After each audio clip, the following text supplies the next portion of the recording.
Mm. Sandwich is good. Chat, the sandwich was good. For those who are watching after the fact, your boy was having a Munster turkey sandwich. And I'm a simple guy. A little mayo, a little must. That was really it. I made it like 10 minutes ago, so I had to hurry. I couldn't put the extra stuff you like to throw on top. Couldn't put any, pickles, pepperoncini, that sort of, the works, right? Was unable to do that. So I had to settle for a nice, simple sandwich. I appreciate everyone's patience. I open with that because I know I'm a couple minutes late here, but I appreciate it. Your boy is full and satisfied for a Saturday stream. We're normally live on Fridays, but here we are on a Saturday. I just want to say hello to all of our 100+ early birds in the chat. We also got a super chat before we even started from Doomwalker, who talks about getting PC2 before GTA 6, and I like that name. I like that. Let's call it PC2. That's what we'll call the Xbox Helix. And Autumn, thank you for becoming a member. But good to see you all. Happy Saturday. Thanks for making some time for me on this fine weekend. We got a lot to go over. Good to see you. What's going on, Josh? Happy Saturday. Happy Saturday, Francisco. Good to see you as always, my friend. Vanilla, good to see you. Distorted. Hello. James, I know you wanted me to finish my sandwich live, but anytime I've ate live, I've received some complaints. In fact, I don't know. What's great about streaming is I've been able to weed out a lot of weirdos, which has been quite nice. People who complain about the most insane shit. Like when I take a sip of water, like, you're the loudest drinker of all time. I'm like, I barely slurp, bro. That's a you problem. Goodbye. So I try to accommodate those who don't like the chewing and the drinking on stream. And I figured I'd finish my sandwich off camera. But good to see you all. We got a stacked show today. We got 5 stories to go over. And since it's a Saturday, that means we can run a little bit late here. I usually don't work the weekends, but I was not going to miss another second stream of the week. I probably eat the sandwich better than the McDonald's CEO. You're probably right. Great product, though. What I made was a great product. And Hardin, thank you for the hoodie, love. I found this at a thrift store and just could not say no to it. I find myself always wearing this, I've realized, when there's like big Xbox news. Not really part of the plan, but just always seems to happen that way. Vanilla, we will have juice today. I have juice upstairs. I'm thinking it'll be a midstream snag for me. We're going to do a couple of stories and I'm going to grab some juice because my plan was to finish my sandwich in time before the stream. So I was like, I can't get up and go get my juice now. Oh, man. I ended up being late anyway, so I may as well have grabbed my juice. So I decided halfway through, we're going to grab some juice. It's going to be the pickle juice that you guys hate. So get ready for that. Cucumber, grape, and apple. Just get ready. We're going to have that nasty little concoction on screen. So appreciate you all bearing with that, but give it some time. That'll about halfway through. We'll get there. Pro Max Media, thank you for becoming a member. Oh, Uncharted Wolf, my pleasure, dude. Thank you for always being here. Seriously, I appreciate those of you who are regulars to these streams and just want to come and chill no matter the time or the day and create a good sense of community and like a chill vibe. It's really important, especially nowadays. It just feels like it's really hard to find a chill community. So I like that we've got one here. So my pleasure on the shout out, dude. Happy to see you here. Yeah, Francisco, dude, midstream juice. That's what we're going to do. Hell yeah. Hell yeah, we're going to do that. We're going to get up. We're going to grab a cup, pour it in, swish it around a little bit because sometimes all the like parts that make the juice sift to the bottom. So we're going to shake it up. Probably shake it up first, then pour it in, and we'll be good to go. So yeah, but Munster cheese is my favorite, so I'm glad I had that on my sandwich. We got a pound of that at the Big Y yesterday, and that baby's going to go, man. That baby's going to go. Shout out Munster cheese. Best cheese of all time. I like a lot of cheeses. Like, I'm not, a stickler of the other cheeses. Like, if you put Swiss in front of me, it's going down. You put provolone in front of me, it's going down. Yellow American, it's going down. It's fine. Cheese is great. I love cheese. But, man, Munster, just Munster. Let's talk about it. Stella, hello. Thank you for your super chat. Appreciate you. Bing Bong, I am into the UFC. I was actually just talking about it last night because we were looking at the card with Holloway and Oliveira. And it's like, the cards have just gotten worse. I don't fully blame Dana in some ways. Like his star power is just completely depleted, I feel right now. But yeah, he just not as exciting or as invested as I used to be in like the 2010s and even the early 2020s. It's kind of fallen off a little bit, but I think it'll get better. I have faith. Guardian, you asked me where I got this Transistor poster. I got this either from Redbubble, allposters.com, or potentially PAX East. But one of those three. Just type in Transistor wall scroll with any of those three options, minus PAX East because that was like an in-person thing. But allposters.com or Redbubble, you should find what you're looking for. Thank you for writing in. Thank you for super chatting. YouTube has a new styling on mobile. Interesting, Vanilla. I haven't seen that yet. I saw you can do voice memo, so now I get to add actual emotional context to how I feel about some stupid-ass comments and some great comments, too. That's going to be great. I'm excited to use that feature. I'm going to be one of those people who uses it a ton.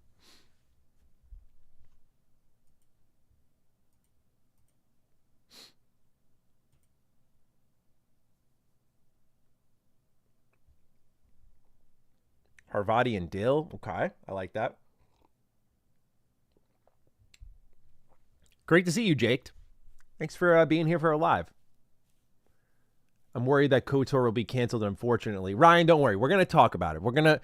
I've made so many KOTOR remake videos on my Mr. Matty channel. This will definitely go on Matty slot because it's definitely one of those things where we're like reiterating some points, but like there's a couple of new layers in the situation. Like that channel is what I call a wrinkle channel. When there's new wrinkles, I want to get involved there. When there's like big updates, Mr. Matty takes the cake. And so we got new wrinkles in the KOTOR pie here, in the KOTOR sheet. We'll get into that. But I don't think it's going to get canceled. I have a pretty strong theory on what I think they're doing. So I don't think it'll get canceled. Will be great. That's a whole other conversation. We'll get into that too. But I think it'll see the light of day. It's just a matter of when. And I think we might have an idea of when. This is gaming adjacent, but hearing that Embracer let go of the Dark Horse CEO because they wanted to align with their other businesses was satisfying. I actually didn't catch this. That's a hit for comics, though. Damn.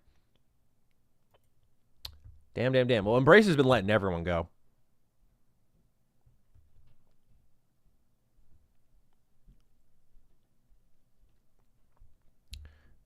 Completely missed your Kingdom Come Deliverance 2 Final Verdict video until yesterday. Great video. Started my second playthrough last night to hold me over until Crimson Desert. Good choice. Glad you enjoyed that. I had a ton of fun writing that one. Yeah, I appreciate everyone who supports the Final Verdict videos because it makes me feel okay, even if it's incredibly frustrating, which I can get into a little bit. It makes me feel a little bit better when I'm getting completely like, it's feast or famine on review codes. There's just times, there's seasons where I'm definitely like basking in it, so I'm not going to come across ungrateful. But there's seasons like right now where, dude, I can't fucking begin to start telling you all about how impossible it has felt. So when people show up for the Final Verdict videos, like how well our KCD2 Final Verdict video did, or hell, even our Requiem video, it started off pretty slow, but I was pretty happy to see that thing crawl past 60K. The last time we did a Resident Evil video on this channel was RE4 Remake, and that barely passed 30. So almost more than double the last time we did that. That's like huge growth in my eyes. And I'm like, I never really need more than that. So I'm pretty happy about that. So I consider that a success. So I'm just happy that Final Verdict is doing well, because as these review codes become more and more scarce, or I guess I should say less predictable, it's good to know the audience will be there. So I appreciate the love on that. I had a lot of fun writing that.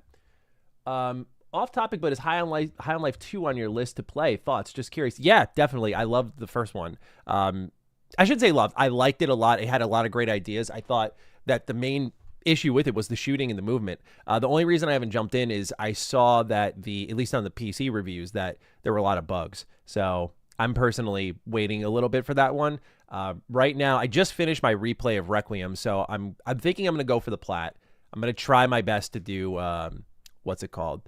The speedrun trophies. I'm going to try to do the speedrun trophies alongside No Heals and No Blood Collector. I'm going to play on the easiest difficulty. Maybe that'll make it easier. We'll see. I don't know. I've never tried a Resident Evil speedrun, but I want to like really bask in Requiem and Pacopia. We just put up a video on Retro Rebound today on Pacopia, and so I'm pretty taken care of until Crimson Desert right now. So not really in a rush to get to High on Life 2, but it's on the list. I'm debating like when I get to that, okay, what did I miss earlier in the year that I'm going to play now? I think of High on Life 2 and Neo 3. Those are the two games that come to mind. And I'll have to pick one or the other there. And we'll see what I'm in the mood for. Because Souls-likes are a dime a dozen. I feel like I can find them anywhere. But also Neo's some of my favorite Souls-likes. So we'll see. Shout out to, I guess, for becoming a member. Thank you. Leon, literally me. We love that. Awesome. Longtime watcher of your vids. Saw you were streaming today and decided to become a member. Great content, man. Thank you, dude. Yeah, just having you guys here is awesome. So just no pressure to support in any other way. Just, again, having you all show up in numbers is really cool. So just thanks for being here. David with a loaded question. How do you keep up the video pace without getting burned out?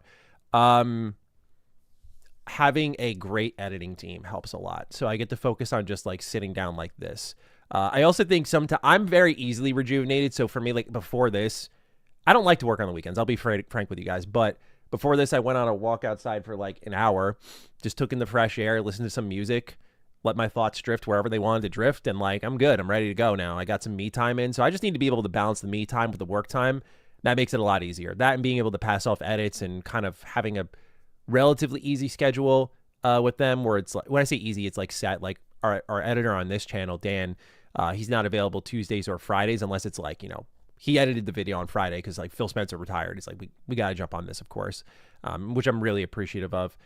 Josh handles our Retro Rebound videos, of which there's 2 a week. That's a really easy channel to maintain because there's just so much to talk about. It's so fun to do. Like it comes naturally. And then Matty Slop, I really just titled the videos and approved the thumbnails, and that's mainly it. Like, you know, Emmett does all of the work on that. So it makes it easy to maintain, to be honest. Like I'm lucky to have good teammates. Godsmack says, did you get a chance to play any demos for Next Fest? If so, do you have some favorites? Luna Abyss and Zero Parade stood out to me. Honestly, did not get to dive in like I wanted to. So unfortunately, I got no good answers for you. But I do appreciate that there are people who are diving into Next Fest. I'm happy to see that Lily Mo has really benefited Colin's company and Barry's company. They've really benefited with Saint Slayer, Spear of Sacrilege. I think that's the name. But they have a lot of wish lists. That game, I think that game's going to do really well for them. So I'm excited for them about that. But that was the main Steam Next Fest takeaway from me. I love that they do that. I've also watched a lot of indie devs talk about what that does for their game's wish list and just like getting more awareness. So it's good to just pay attention to and see how things go. I do want to play Slay the Spire, Charles, the second one.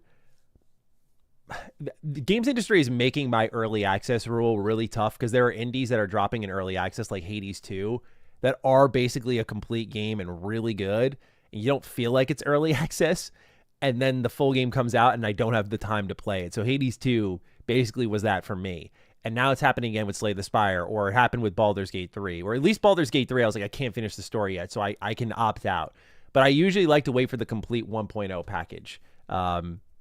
So yeah, I want to play Slay the Spire too because the first one's amazing. I played that a shit ton on my Switch. Really great game. So I'm happy to see the success that they've rightfully earned at Megacrit. Really good stuff. Have you heard of No Rest for the Wicked? Peak? Yes. Yeah, that one. Speaking of early access games that I opted out on, this is one. But yeah, I want to play this one really bad because Moon Studios is incredible. And I know Thomas Mahler isn't everyone's favorite developer, but that dude makes some damn good games. So, like, Ori I love. I adore Ori. Ori, I think, is criminally overlooked. So, I do want to play No Rest for the Wicked. Large Hog, good to see you, brother.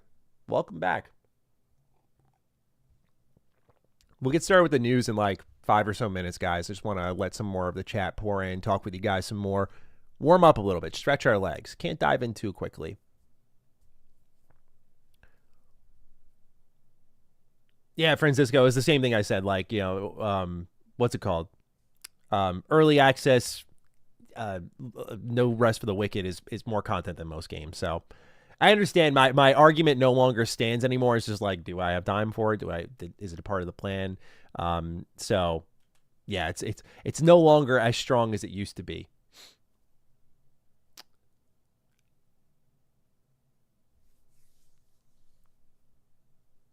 I know, it's a hell of a week, Hmon. PlayStation going back to exclusives, Xbox new console, Mario sues the government. Dude, it's a fun time to be covering news. I'll tell you what, like it can be like in especially the Xbox world, definitely a little dicey. We'll talk about that. But and when I say dicey, I don't mean really the Xbox brand themselves, but like the cult that fucking surrounds them. Not all their fans, but like a particular subsect of them. So it can make it feel dicey. Same thing with PlayStation. But it's been an interesting time. There's always something like, what? That's happening? Nintendo suing the U.S. government? Of course they are.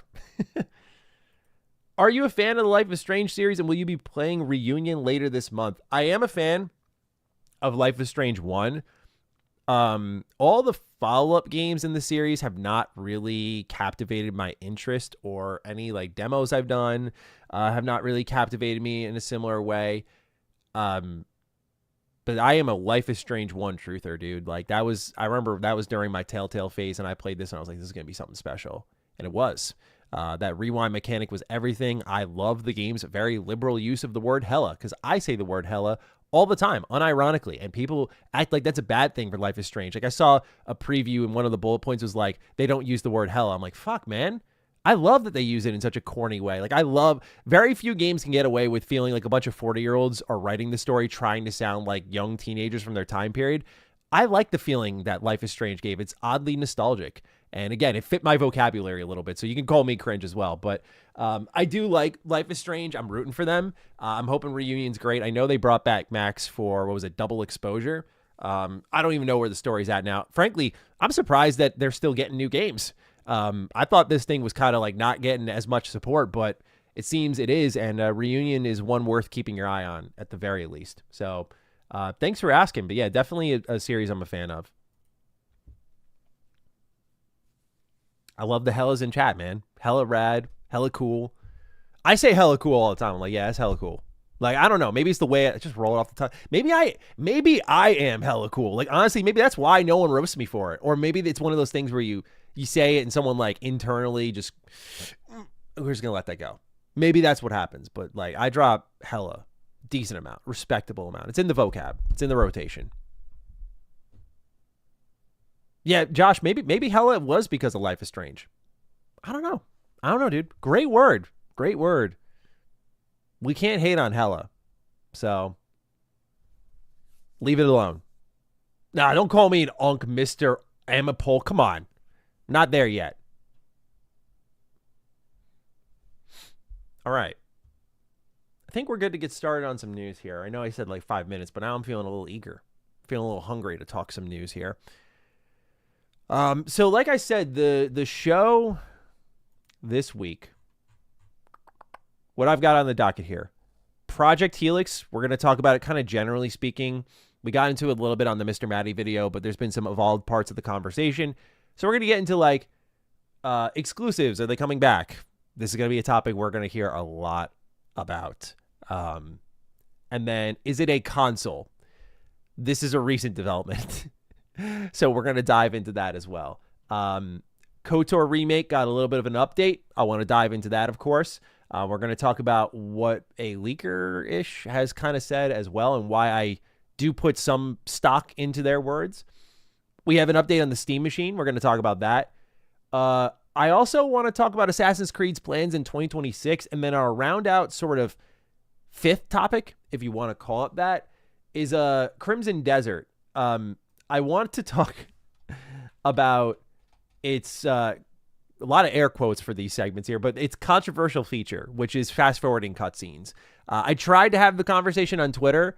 It immediately became apparent to me that I was not getting my point across well, and so the nuance was lost, and I could have maybe done a better job explaining myself, but also that it's better for a more open, free conversation rather than on Twitter. So I wanted to talk about that. I don't know if that'll end up being a Matty Slot video. We'll see how long we go for, frankly, if the conversation justifies itself. But those are the 5 stories I wanted to get into today because, again, a lot of interesting stuff that's been happening. So that's our round out for today. Have you ever heard of Esoteric Ebb? Awesome. Y'all make me scared when I gotta Google stuff. Oh, it's a game. Okay. No, I haven't heard of this. When did this come out? This came out literally 4 days ago. Interesting. What is this? Esoteric Ebb is a single-player CRPG inspired by the freedom of tabletop adventures. Unravel a political conspiracy with your goblin sidekick. Roll dice in a tense encounter. Become a cleric of legends or completely ruin the campaign. Oh, interesting. Oh, interesting. Yo, you guys got to see this. Hang on. Hang on. Check this out. Interesting. Look at that. Indie scene is dangerous, bro. You just find a game and you're like, that came out a couple of days ago and this shit looks amazing. Okay, welcome to the wish list. Where are you? Thanks for the shout out on this one. This looks awesome.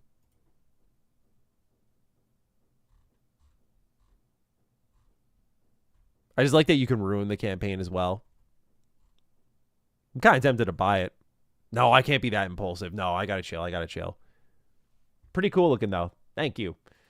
Matthew, stop streaming and go play Dispatch, please. I was just talking about it with a couple of buddies last night. Yeah, Dispatch is a game I need to finally get to. So overdue. And not like a long game either. So, yeah, this... A lot of good games, man. Just too much to play. Too much good stuff to play. Appreciate the shout-outs on these things. Okay, let me add this to my Steam wish list real quick. And then we'll get started with our first story of the day.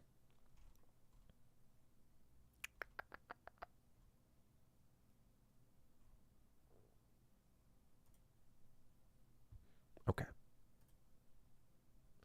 Okay. All right, let me bring up any notes I had. Okay. Your boy is officially prepared. Okay. Let's do this. Okay.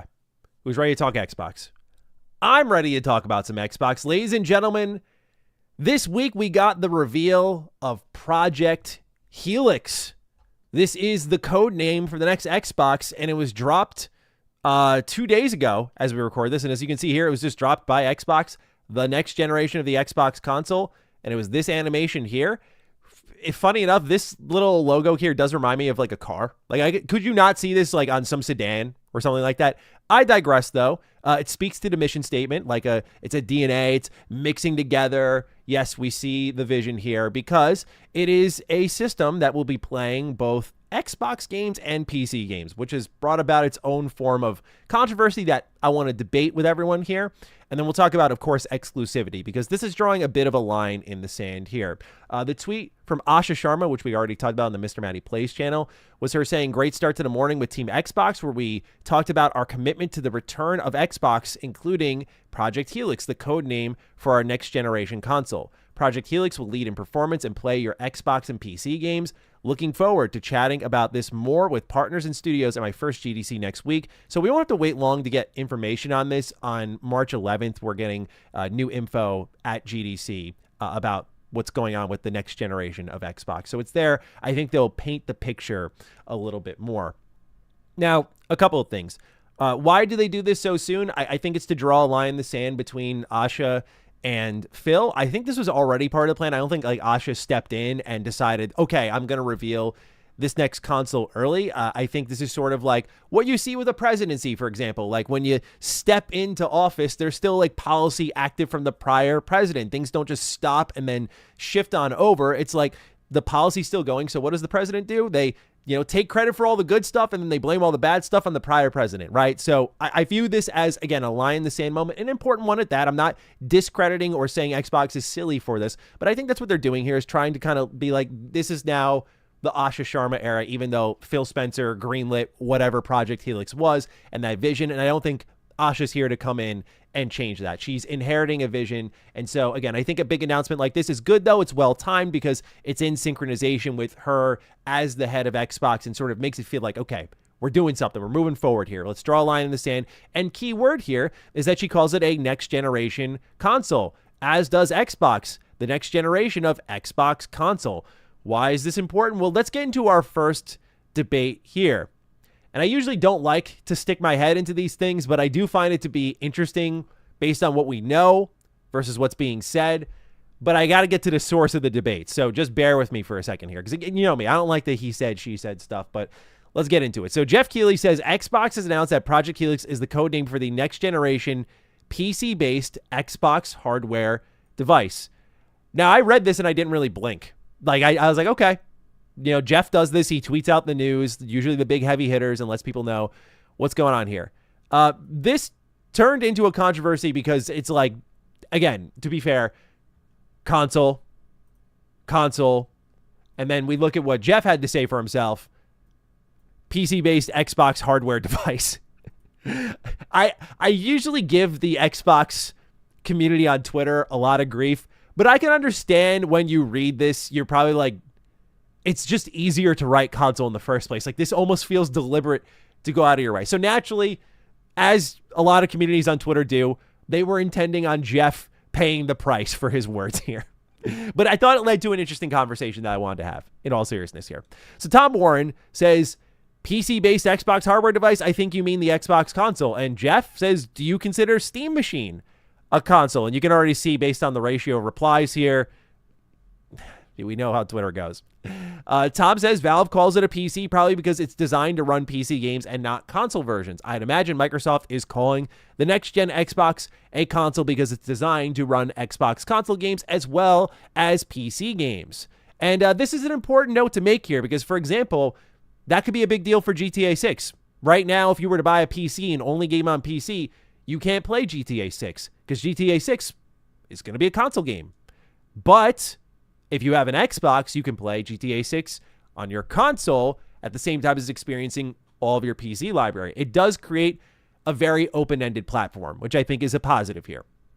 In conclusion, Jeff says, what is an Xbox console game in your definition? And is that different than a UWP game? Obviously, lots more we need to learn about the plans here and excited to hear more. And I do kind of agree with it. I think we're running away with a couple of headlines here when we haven't even seen the device itself. But what is this? Well, good thing we have our friend Jez Corden, who has done a lot of reporting on what this is going to be. And then we can decide from there, is it a traditional console here?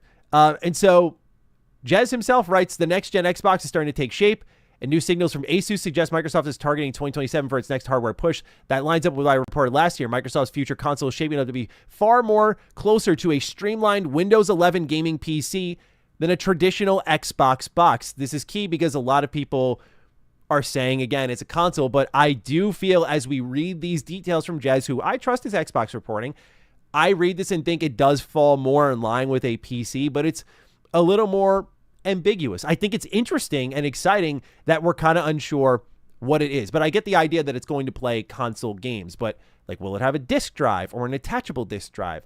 These are good questions to be asking here because Jez again defines it as the idea is simple but bold. The next Xbox will run a TV-first console interface, but by default, underneath, it's essentially a full Windows machine capable of running Xbox titles, legacy games, and a wide range of PC software. If Microsoft pulls this off, the next generation won't just be about faster hardware. It'll be about redefining what Xbox actually is. So I kind of like Jeff's description a little bit because I'm like, yeah, this is like an Xbox hardware device, but like it fits into the PC mold. It fits into the console mold. It is new and kind of like the Steam machine. That's what makes it exciting. So again, with all pulling the straw manning of it all, putting that aside here, I feel like it fits both molds a little bit here. Again, for those who have not been paying attention, just to catch you up a little bit more on some of Jez's reporting here, he did write that Microsoft hasn't fully committed to a hard 2027 launch window. I think this is really important to note because, again, I mentioned how this is sort of the drawing the line in the sand for Asha, and I think this sort of marks that sort of occasion in a more significant way beyond the announcement. It's like you can feel it. Like this is an Asha move, even it probably isn't. It feels like we're making that step forward here, but he defines 2027 as a best case scenario for having a polished experience is the North Star for Xbox here. So yeah, it's one of those things where they've kind of announced it, I think, to start talking with developers about their vision, because I think their vision needs to be explained earlier. We saw a entire chart that polled developers, and 20% of developers were interested in making games for Xbox, but PC was the lead platform because PC has been growing the most. And also it's where we see a lot of like explosive virality. We see a lot of players engaging. We feel like momentum is on PC. So if Xbox is as much a PC as it is a console, this is great news for them, because if you make a PC version, you've made an Xbox version. And that's why, again, I think it's a little bit more ambiguous than Twitter debates would say here. But I am excited to learn more. So do I think it's a console? At the end of the day, yeah, because it's going to play your Xbox games. I think there's not much to be said there, but I also understand why Jeff may not have actually labeled it a full-on console, which I imagine people on Twitter aren't going to want to hear that from me. Now, the other question is, okay, you announced Project Helix. You're like, okay, here's the nice, shiny logo. We don't have the official console name yet here, but okay, it's Project Helix. Great. Now, the question is, what are you going to do to make this appealing?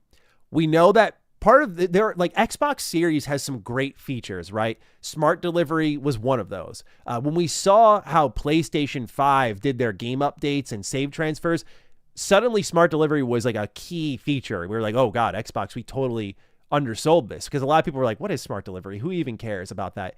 But it was as seamless as you would hope it would be. And early in the generation, when we were like crossing over from PS4 to PS5 and Xbox One to Series games, really key feature there. So there was features like smart delivery. There were features like quick resume, which allow you to flip between your apps. What effectively I think is going to be alt tabbing now, or if you look at what we saw on the Xbox Ally, you could bring up the home screen and tab between applications. It's going to carry that spirit. These are great features that I think make Xbox better, but are they selling points fully? I think the games and the software will define that, and that's why we've returned to this conversation of exclusivity, especially because a lot of it is driven by the news right now around PlayStation. Sales indicate Sony's PS5 ports are increasingly losing an audience share on PC, but it's only because of release timing. This is something that we're going to be talking about on the Mr. Matty channel a little bit, on how Sony is flipping the script a little bit here, because they are going to try to put the genie back in the lamp, and I think they can a lot easier than Xbox, which I'll explain in a moment here. But for the write-up here, by gamesindustry.biz, they write, following a Bloomberg report that Sony will no longer be publishing first-party PS5 games on PC, which suggested the decision was driven by poor sales of recent titles on a platform. An analysis by Newzoo for gamesindustry.biz has suggested the company's release strategy limited its reach on PC. The company's strategy of releasing PC ports well after PS5 release, save for the notable exception of 2024 hit Helldivers 2, led to lower audience share on PC compared to games that released on multiple platforms simultaneously, the firm said. The trend applied to all publishers, not just Sony. Quote, Newzoo's data shows that PlayStation titles ported to PC after their console launch typically see PC account for around 13% of total players in the first 3 months across both releases, says Manu Rosier, the director of marketing intelligence at Newzoo. By comparison, when comparable AAA titles launch simultaneously on PC and console, PC contributes closer to 44% of players in the same period of time. And you can actually see that with something like Helldivers 2. Helldivers 2, 13 million is the estimated number of players on Steam versus 5+ million on PlayStation, which if it was on its own, that's great. But obviously, launching simultaneously on PC did something really special for that game. And funny enough, that's like the lone example that PlayStation had a big success there. But we know PlayStation's pulling back because they didn't give it everything. They weren't like Xbox, who I said made quite a spectacle out of it. Instead, they went kind of half-heartedly into it, hoping that the novelty of, oh my God, PlayStation games on PC would work. And at first it did, right? We saw how like Days Gone, Horizon, etc. did, but that novelty wore off and people started to learn like, oh, PC players are the most patient gamers in the world because you got Steam. And you just saw before this stream, we discovered a game called like Esoteric Ebb. And I'm like, oh, this came out just a couple of days ago. It looks incredible. I didn't know it. I'm just going to go play that. I don't need to wait for whatever old PlayStation games coming out because Zeitgeist is everything. Multiplat does matter. But for PlayStation, who's very important to Sony's business, exclusivity matters because you got to protect your console. You got to make your console worth it. And they just watched how Xbox made a spectacle out of going multi-platform, and their hardware literally died in the process. So I say all of that to say that now we take a look at what Asha Sharma had to say about exclusivity. Jez had the opportunity to interview her. Keep in mind, this was a 13-minute interview. I did not have this context when I wasn't like super critical of the interview. I was like, it just feels like Jez had to hurry with this. I didn't know though that this was 13 minutes. So I think that's a little bit more defensible having that information here. And I think he did a great job with the time that he was given. There's been a ton of speculation about what kind of moves Asha might make. Xbox notoriously ditched any form of exclusivity on its games, shifting units to PlayStation, paying little mind to the criticisms that it reduces the need to actually buy an Xbox. Sharma told me that nothing is off the table when it comes to revising Xbox strategy, but finalizing the strategy will take time and data parsing. On Xbox's recent strategic decisions, Sharma said, "The plan's the plan until it's not the plan." Here's the full quote. "Right now, I need to learn candidly about the why of these decisions, what we're optimizing for, and what the data says about Xbox's strategy today. That's the honest answer. I'm looking at a lifetime value, not just what happened in a previous moment or in a short-term efficiency and things like that. The plan's the plan until it's not the plan," which I find interesting because I honestly thought in this same interview, she does mention to expect more information on hardware very soon. So she knew that hardware is coming soon. I feel like to know your hardware strategy, you also need to know that software strategy, right? Like, okay, you've parsed through the data. You know what you want to do with your software. So when you start talking to developers, you say to them, hey, we're looking for exclusive software, or we're looking for timed exclusive software. We're going back to that sort of walled garden approach. I think with Xbox, their challenge is significantly higher than what PlayStation has to do. PlayStation can put the genie back in the lamp because, number one, they're known for exclusives. They're known for money hatting. Like, this is their business. They're like Nintendo. Like, if Nintendo returned to the mean, people wouldn't blink. It's what they know. But also, PlayStation, again, did not go full send with it. They did put their full IP out there. They put God of War. They put Last of Us. They put Uncharted. They put all of their IP, right? Like, it's there. But the difference is they didn't go day and date with the new stuff. They gave you the old stuff. And it felt like they were kind of trying to tempt you into the PlayStation ecosystem while they were doing that. That's the part of the zeitgeist that is missing, the context that is missing, is that when PlayStation was bringing these things to PC, it was like, yeah, here's Ghost of Tsushima, but Yote is going to be exclusive to PS5. Like, come buy a PS5. And I think PC gamers are like, I'm good. I'll wait till Yote and Tsushima are out on PC combined. And PlayStation was like, wow, fuck, they're really going to wait us out. We don't need to do anything about that. With Xbox, it's been a long time coming. They committed in the Xbox One generation to PC games being day and date, right? Like, that was a commitment then. So they went way earlier than Sony and went all in, unlike Sony. So there's that. Day and date PC, now almost 2 generations ago. You combine that with, you sat down, you did your business update, which again, the word is spectacle. You made a show out of going multi-plat. And then 3, they lied about how much was going multi-plat, which we all knew was a lie at the time. When Phil sat down and said it's only these 4 games, we were all like, you're full of shit, dude. We know it's going to be more than 4 games.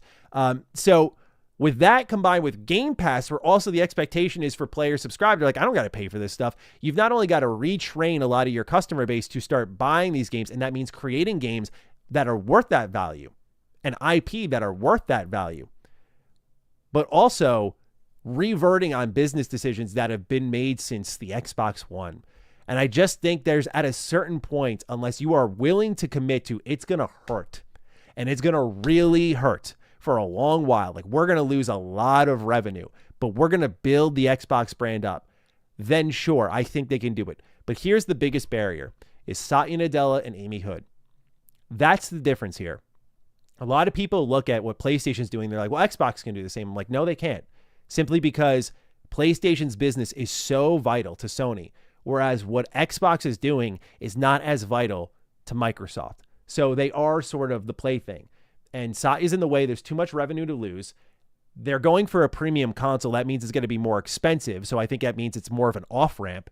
And then also, you got to think about this year. Halo, Gears, Forza, Fable. 4 of the most iconic Xbox IP are all going to PlayStation this year.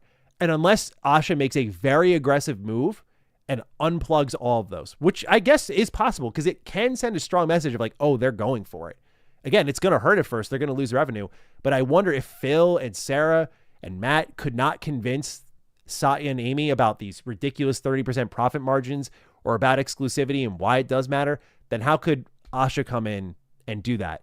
And I say that with all due respect to her and her potential and her capabilities here. But I think it's almost impossible to return back to that from an optical point of view, especially if you're about to take all the flagship IP and put them everywhere, you know, and they're new games. It's E-Day. It's Fable back for the first time in a long time. It's a Halo campaign remake. Like, these are big swings. It's the next Forza Horizon game. You know, these aren't old things. So as much as I would like to see Xbox dive back into that exclusive business, I do think, I say this kindly, that I think a lot of people are kidding themselves. I would love to be wrong about that. I think there's a reason Xbox should do it. But again, if Satya and Amy aren't in this situation, then I think it's a different conversation. And if it really was always like the Phil Sarah vision of going multi-plat, then we're about to see some serious revisionist history on what kind of leaders they were. If Satya and Amy are secretly for exclusivity and they're like, oh, you could have convinced us this whole time, but this is what Phil and Sarah thought was worth it. And keep in mind, they're still trying to make sure the Activision acquisition is valuable. Do they spin that off at some point and go like, that would be an interesting choice as well. But basically, you got to reorganize the entire economy of Xbox, which I think is a much heavier lift than PlayStation. So I think immediately when you start to embrace like, this is going to be an open PC platform as well as an open Xbox platform, that does make it an open platform where you can play anything. And that is very good, by the way. But I don't think that indicates to me exclusivity returns. So it'll be interesting to see what Project Helix is. But I am not going in with the unfair expectation to Xbox that they are going to suddenly pull back on a thing that's made them a lot of money. But also, is it making them so much money that, like, we saw PlayStation wasn't making as much? They made $2 billion off of their PC and Xbox and Switch sales. But compared to the overall amount they made, it was like 2% of each quarter, 5% tops. Is that the same for Xbox where the margins aren't really there? It's like, we're not really moving the needle. So it'll be interesting. It'll be really interesting to see where they go with it, but I'm not holding my breath at the moment until I see action from the leaders that suggest otherwise. But right now, it's a lot of lip service, and so interesting times nonetheless. We'll see where things go with Project Helix. Chad, I want to hear from you how you're feeling about Project Helix. I think they should do it, but ultimately, I don't think they will. William Scott, thank you for your super chat. Xbox could benefit from its own space in the market, like Nintendo never releases next to PlayStation. Also, exclusives required. They had their Trojan horse moment. Yeah, I do think what they are potentially doing if they release next year and PlayStation delays, they do have their 360 moment. 360 launched a year ahead of the PlayStation 6, but 360 also had like very exciting exclusives. So, yeah, I agree, Sebastian. It's never boring, that's for sure. But yeah, I want them to do it. I do want them to pull the trigger on it, to be clear. But I don't think they will. I think Sai and Amy just don't want to lose that money early on, especially when they're in this AI race. They just don't want any margins going down. And also, we don't even know like what Asha's there to sort of deploy. Like when it comes to, I know people don't want to hear it, but like when it comes to AI, it's like, what's going on with that? Like, keep in mind, again, she did leapfrog next in line leaders.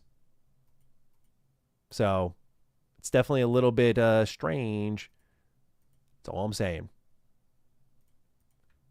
You just got to keep, I think what we have to do is just encourage an open mind. Can't close the door on anything on them quite yet. But just keep an open mind. That like, it might not be what we hope it is.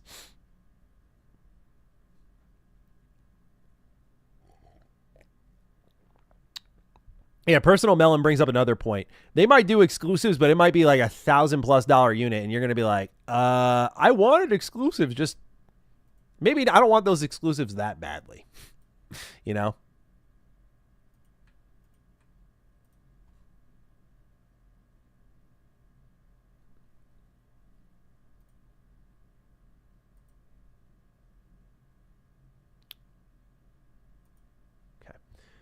Ice Cab Lord, thank you so much for super chatting again. Appreciate you guys supporting the streams like this. It does make a difference, so thank you. Takes pressure off the videos. What's the long game with Xbox accepting potentially more people using Steam and relinquishing... Pardon me. Let me try it again without burping. What's the long game with Xbox accepting potentially more people using Steam and relinquishing control over to software / monetization, especially third parties not releasing through Xbox's launcher? That's the thing. Colin and I have talked about this a lot, because what a lot of us are trying to figure out is like, so you're okay with people going onto your Xbox, downloading Steam, so they get your hardware money, but I don't know if they're actually profiting off the hardware. So let's consider that in the equation. They download Steam and they buy all their games there. Xbox would still get a cut of the Xbox games you buy there that they've published. But if you bought any third party, then Valve's not cutting you in on that.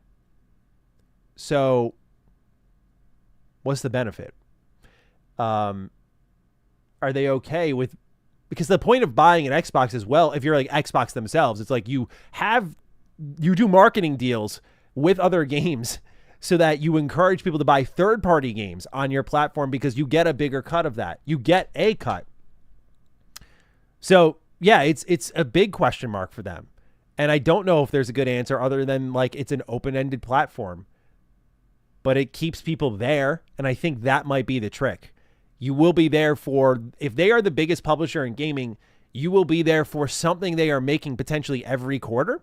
And I think that might be the play. We see how many games they're putting out this year. Like, it's a lot. It's a lot. They're always going to be in the conversation. And so I think that's part of it. Is that but again, I don't think, if they know anything about PC and they've done their research, like people aren't going to split their library on like their Xbox console and their Steam. But if the Xbox library app is anything to go by, it's all going to be in one place. You have the library that puts all your Steam games in there. It puts all of your Microsoft Store games in there, and you can launch them from these various launchers. So there is a sense of like unison there as well. So good question. I think this is something that they could answer in an interview, but I don't think Steam will be a thing that they let cut in. Someone suggested in chat here that they'll do an Xbox Premium Plus, where to be able to access it, you have to basically pay Xbox. And I don't know, it's kind of like, well, you already paid for the hardware. The hardware is going to be expensive, right? So isn't it our right to use our PC how we want? It's tough to say. It's tough to say. I mean, again, there's certain things that we just can't read the future on. We have to see how it plays out, because I'd imagine Xbox isn't this foolish. There's probably something to it. And I think if you keep an eye on the Xbox Ally, again, that like Xbox launcher app and the library there and how it gathers all your games, I think does suggest part of their thinking. And whatever they update on that device will continue to suggest their thinking. Another question with Project Hella X. I love that. If it's PC games, does that mean paid online is gone? Yeah, that would be a huge optical win if they're just like, all like there's just no more paying to go online. Certainly they would want to embrace that, because that's what PC users are accustomed to. Like, I get a new PC and I just download Steam, and there's no like pay to get in to play Marvel Rivals off of this thing. You just play your games here. There is value to, and maybe this is the Xbox line of thinking, there's value to getting us onto PC and then downloading Steam and just being in that ecosystem, because as I'm using it for all these other things, I'll eventually buy something there. So we'll see. Paid online definitely has to go, though. I think that should be a guarantee, and that is a good sign as well. Certainly that shakes off some of the console tag there, because consoles have gotten away with highway robbery on that for a while. I used to not be like, what's the big deal about paying for Xbox Live Gold? Not like recently, but when I was like a teenager and stuff, over a decade or so ago now. But actually, fuck me, it's longer than a decade. Damn it. But yeah, like, used to not think a big deal about it, but then you just realize, like, what the fuck am I paying for? At least now when we pay, like when I pay for PS Plus, it's kind of worth it, because I'm like, I engage with PS Plus a lot. And I engage with the Game Pass a lot. I just chose to stop paying for it because I was like, Microsoft fucking sucks, dude. Like, I'm not paying $30 a month for day one Game Pass, and I game all the time. It's just not worth it for me anymore. But I engage with both those systems, quite a bit. But paid online is different. Like, it's just like, what? Why? It's a total scam. Totally taking advantage of like people's lack of knowledge. That's for damn sure.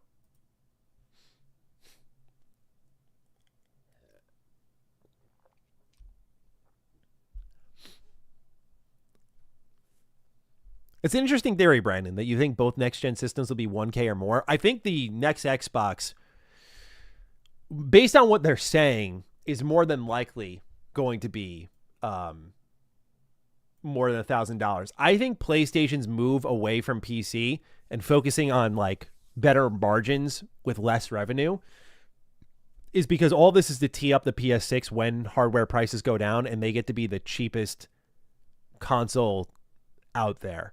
And depending on if Switch 2's in the race, but they get to be one of the cheaper consoles compared to maybe a Steam machine or maybe an Xbox. That's another theory I had. So I feel like Sony, it's in Sony's best interest to also undercut. They still need to subsidize.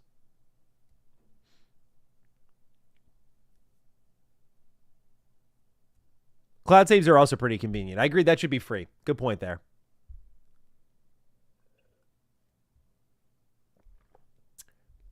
We also just don't know when prices will go down, though. Yeah, and it's my belief it's going to be like groceries. Like, remember when groceries went up, at least here in the States, and then, like, every politician was saying, like, I'm going to be the one who brings them down. And there's still, it's like a shit ton of money just to, like, live and breathe air. Like, eventually the people adjust because this is what's normal. And then these companies get used to that normal. And so they base all of their like projections off of like, well, people are going to keep paying this much for their growth. Okay. So I feel like with hardware prices, it's like, I see a world where there's like, they're used to it now. You know, I'm sure there's a level of growth. They want to cut the prices somewhat, but dramatically so. I don't know. Hard to imagine. Toner, thank you for your super chat as well. Hi, Matty. I was surprised Crimson Desert was as cheap. Seems to me there will be future monetization considering how much the first game is offering. Thoughts? FYI, first super chat. Well, first off, thank you. Again, these super chats and any support, just sitting here watching, hanging out, like means the world and helps out a lot. So thanks for being here. I think Crimson Desert understands the moment is part of their decision making. To be fair to them, I think they deserve the benefit of the doubt right now. They've just been backing up their talk. The only thing they haven't backed up their talk on is just their console version. Like, I need to see raw PS5 footage, please and thank you. We'll see how they handle post-launch stuff. There's been rumors of a multiplayer mode. Do they squeeze monetization into that? We're talking about they were like part of Black Desert Online. Like, there's always a world where like monetization happens, but I think they understand the moment here that they have the opportunity to build something special that'll sell well for years because it is over delivering. This is just think of it this way. Because it's not Rockstar, there's a level of still people not really believing, like, is this actually real? Like, does it really do all this stuff? And the previews have been telling, it's like, yeah, you can see clear as day. Like, you can fly those mechs or you can fly those dragons. You can fight those bosses. The world is very systems driven. The puzzles are a little more freeform. Like, that stuff is there and it is real. So I imagine that there will be some form of like a multiplayer mode. We'll see if they monetize that. But I think they understand the moment and are just going to run with it. I also think there's a level of like hiding potential issues of the game. Like, someone wrote in chat that hearing the game doesn't have dungeons hurts. Hopefully it's just rumors. If that's true, that would be disappointing because it is just a lot of open land and like fortresses, that sort of stuff. Story does not seem to be particularly captivating for if previews or anything to go by. And also a topic we'll get into a little bit later when it comes to fast forwarding your cutscenes and what that really says about your story itself. You know, like, I think there are clear, obvious issues with Crimson Desert. And it's like, take your wins where you can get them. Say no monetization, if that's the truth right now. We'll see what changes over time, though.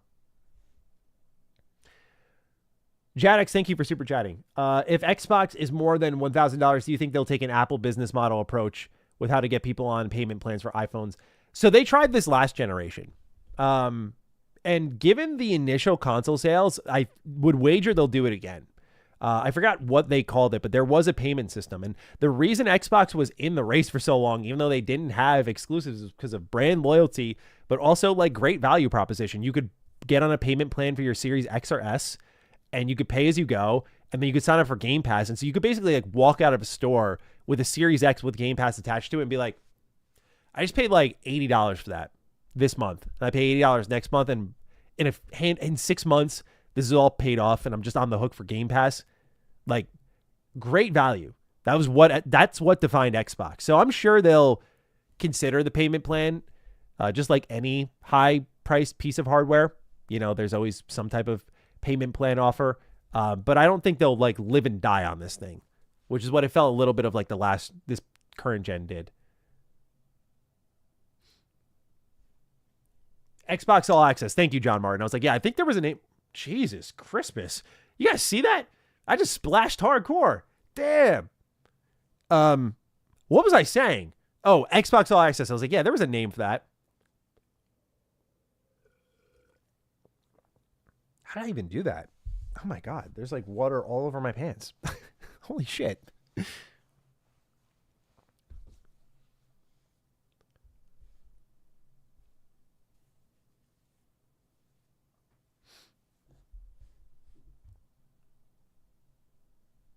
Do I still trust them is a loaded question, Large Hog. No. I totally admit my naivety in the start of the generation.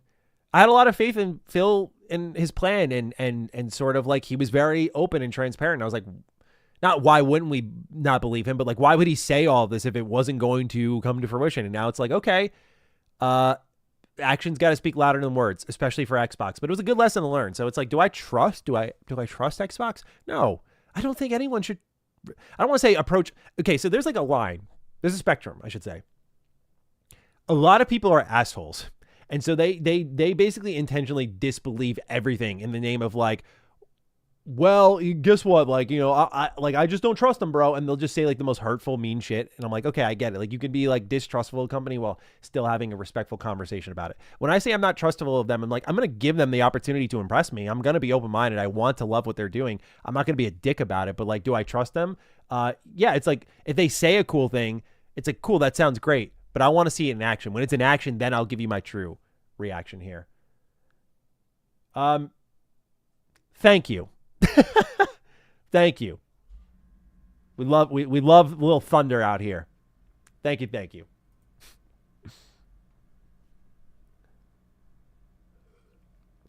In all seriousness, thank you for the super chat, bro. Appreciate you. Appreciate your name.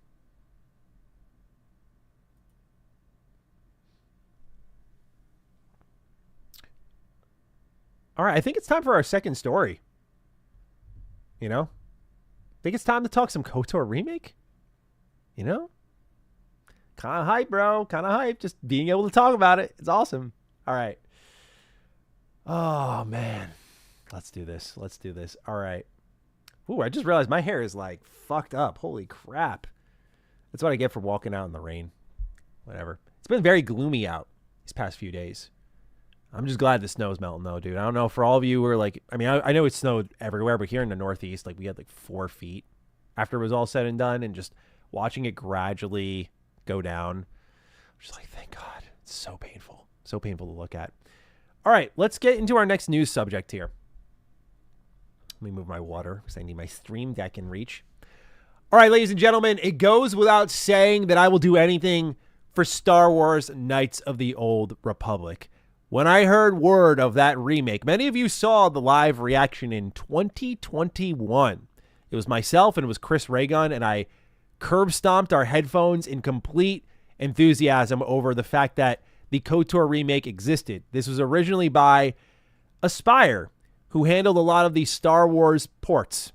And obviously we know, given it's been 5 years now, that we have not seen the KOTOR remake at all since then. There's been a lot of like, hey, Sony, why'd you delist the trailer? Hey, why is Embracer getting rid of this project? Hey, Saber, what's going on there? And so we have some updates. We have a pulse, and then we actually have a little bit of like an inside scoop, and kind of sets up some expectations for this KOTOR remake. So let's get started. This comes from IGN. They say it is still in development. That's all I can say. Let's read the quote and then go just a few years down memory lane here. Okay. IGN writes, Saber Interactive's long-running development of its Star Wars Knights of the Old Republic remake is confirmed to still be underway. In a recent interview with IGN, the chief creative officer of Saber, Tim Willits, awesome dude, by the way, answered our question regarding the project's future with a short and simple, yes, it is still in development. That's all that I can say, end quote. Now, you may have read that and thought, that sounds familiar. Well, what we're doing here is actually checking off our yearly quota.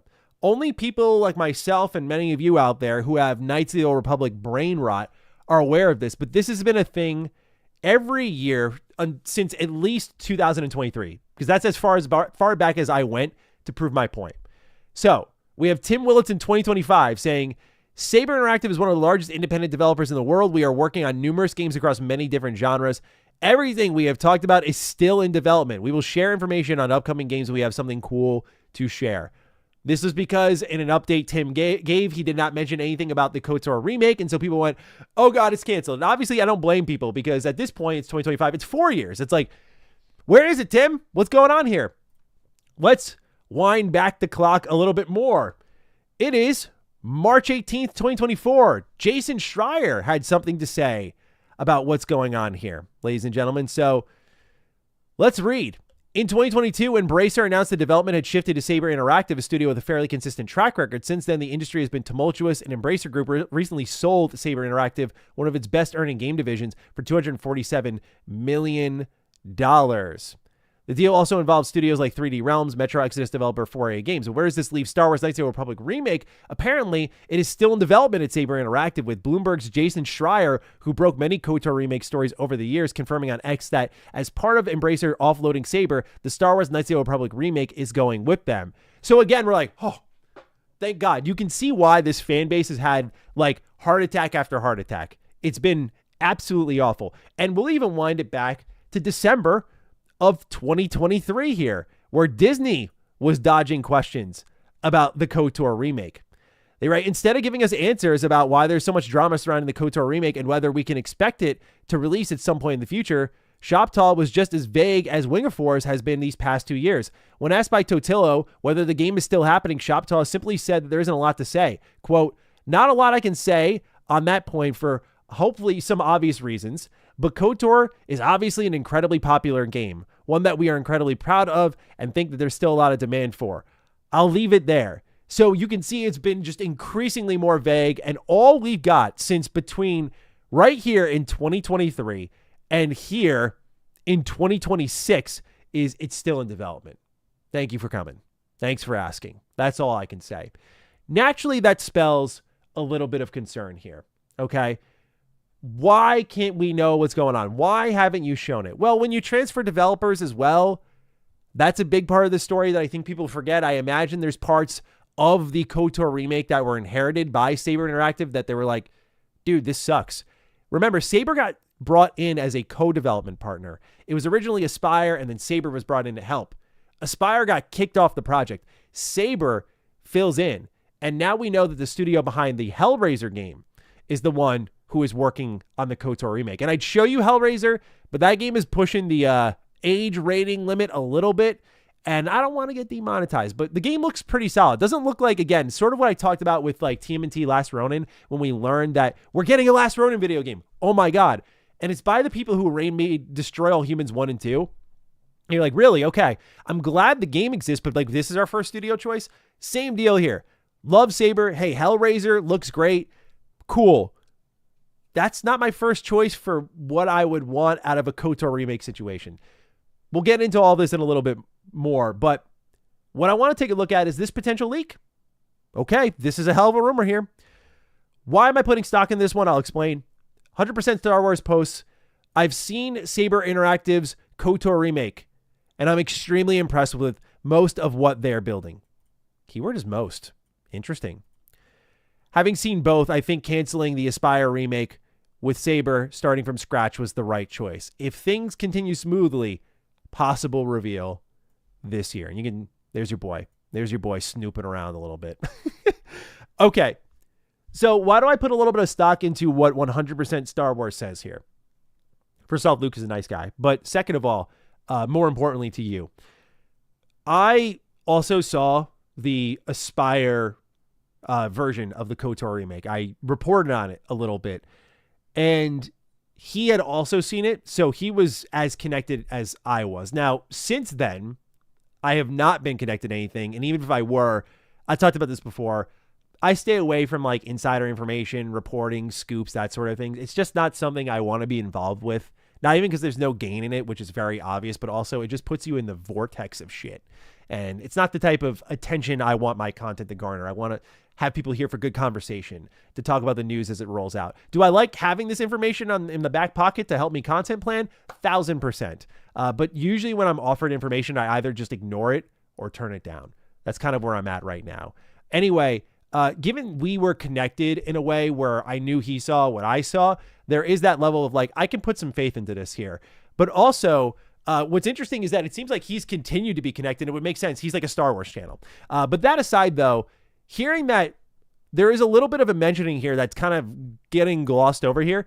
He does say canceling Aspire's remake and starting from scratch was the right choice with Saber, which we never really heard of. We assume that was the case, and it's a pretty fair assumption to make, but we didn't really know about this. And now he's predicting that if things continue smoothly, a possible reveal this year, which, I mean, every year comes around, and like now that we have Fate of the Old Republic, like the deck has been reshuffled. I'm like, okay, that's our long-term North Star. And I'm a believer in what Casey Hudson said. When he said like game will be out before 2030, I was like, look, dude, my GOAT doesn't just say that stuff because he feels like saying it. There's got to be something there. And when he was working on a sci-fi game before, and it's under company ownership, I imagine those assets carried right over into this Star Wars game, and they got a lot of pieces to build with. But we'll see. Verdict's still out, so that's fair.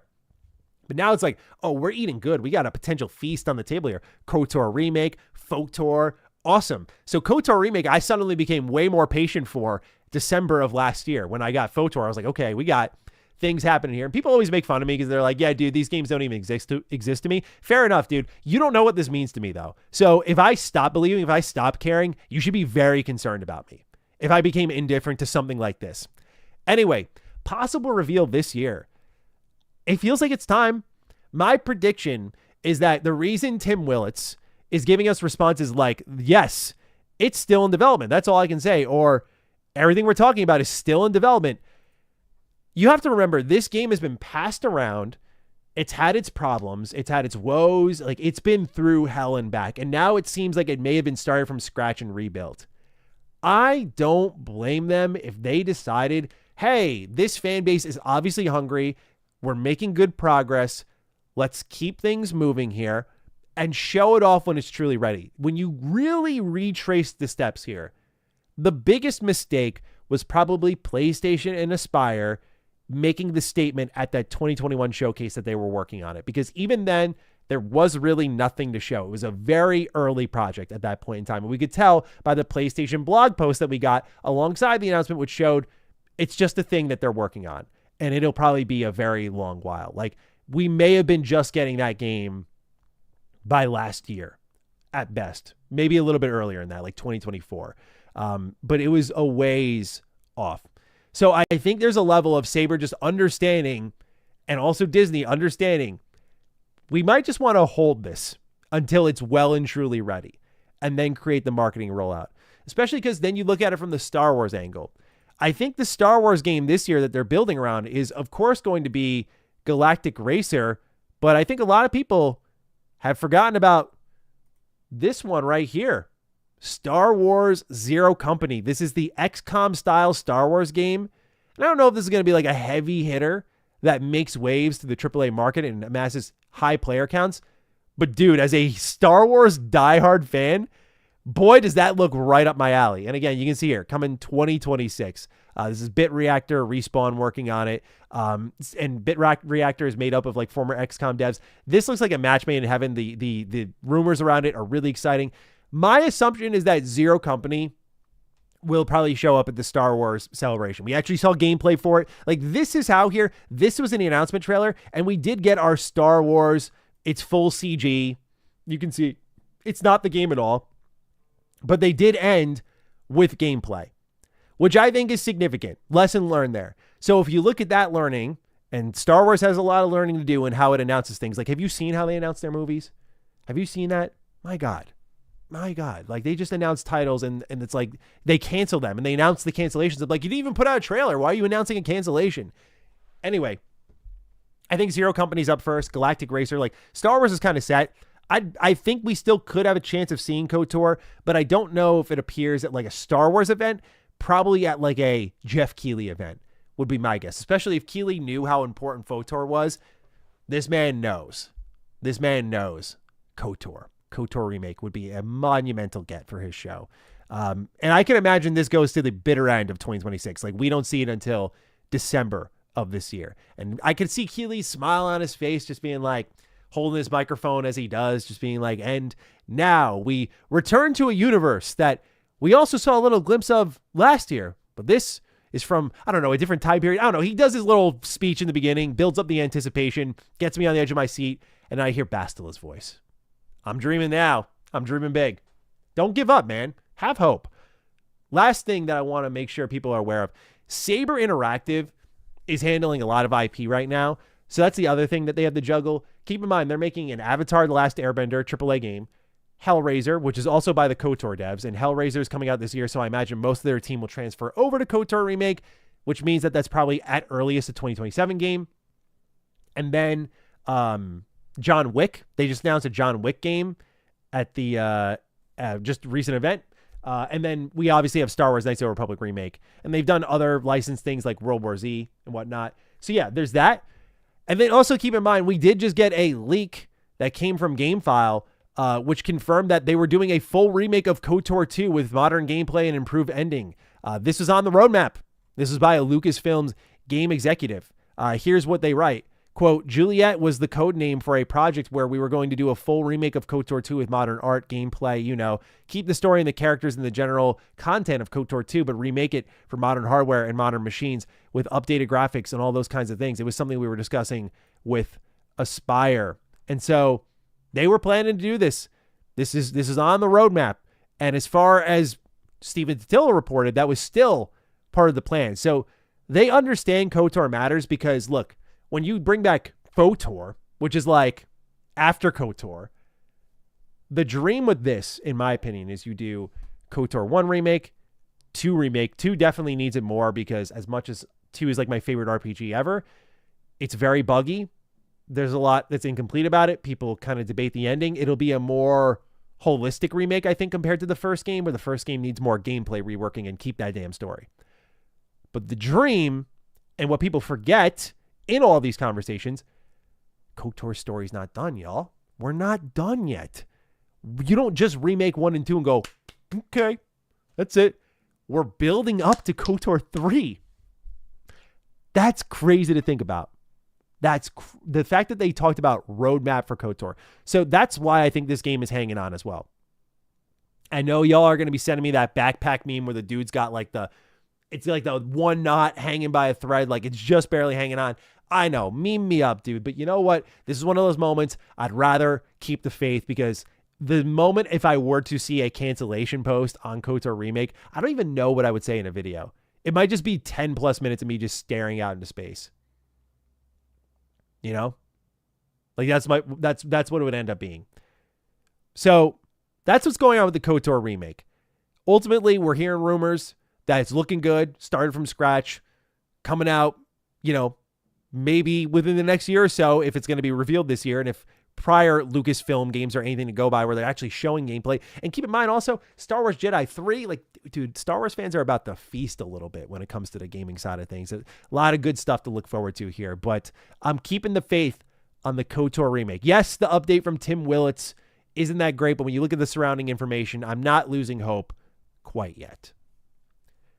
But Chad, am I alone? Am I alone? Guys, you got to let me know. You got to let me know.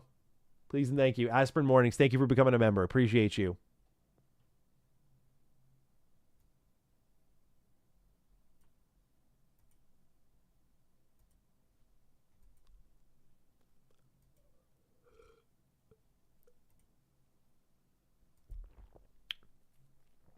What about an Andor game? I got to watch Andor. Ice Cap Lord again. Ice Cap Lord's carrying this stream, bro. Thank you, dude. Oh, my homie Drawn Out. Good to see you, bro. Good to see you, my friend. Thank you for becoming a member. E-hugs to you. Ice Cap Lord. Zero Company interests me mainly because most Star Wars games have either been original trilogy, prequel trilogy, or original trilogy, pre-sequel trilogy. Like finally something Clone Wars related. I agree. It's a perfect fit too. Perfect fit. And now we can finally recreate. If we can like name and customize our clone troopers, you already know This shit's getting remade. And not like literally. I mean, if they remade this, oh my God. Oh my. You want to talk about a Star Wars game that needs a sequel? Oh my God. Fill in the blank Commando is all I'm saying. Y'all who played know where I'm going with that. But I will remake this squad in Zero Company. If I can customize my clone troopers, like, or if it's a pre-order bonus, I'll pay for it. I don't care. Judge me. I agree. It's very, very exciting time.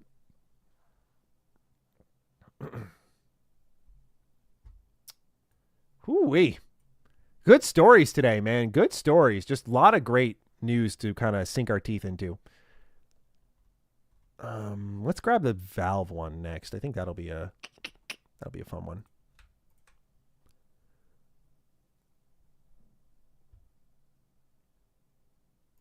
Did I miss the RE1 rumors? Have you played RE1? Hype as fuck. I don't know what you mean by did you miss it? Like, did we talk about it? We didn't talk about it, but RE1 I have not played. I really need to. I was talking about it last night. I was like, I think I'm going to hold off until like we get closer to Code Veronica and then dive back in, because I've been playing a lot of Resident Evil lately. I'm a fucking wizard at those games now. But I think I'm going to platinum Requiem. I think I'm going to work on that some more tonight. And then I'm going to take a little Resident Evil break because I've only played survival horror for the last month of my life. Pocopia was the first time I went into something non-survival horror in a month. And then I'll finally go back to RE1 and do that. And I'm going to do Code Veronica in its original state. So, yeah, I mean, I'm hype as hell, though, dude. Like, the future of Resident Evil could not be more bright. Have you read the Darth Bane books, top tier? I read some of the first one, and then when I was a stupid, dumb idiot, I didn't finish it, so I dropped it. But yeah, what I've read is fantastic. I do want to read more of them. They're excellent books. So yeah, just good shout out there. Drew Karpyshyn, great writer, of course, wrote KOTOR. Went on to write the Revan book. Revan book's great, but also did the Darth Bane books, which are arguably his best work. Like, really good stuff. James Lindsay says, I tried RE6 and that shit is awful. Yeah, I mean, it's definitely an acquired taste. That's how I would define it. It's an acquired taste. You know?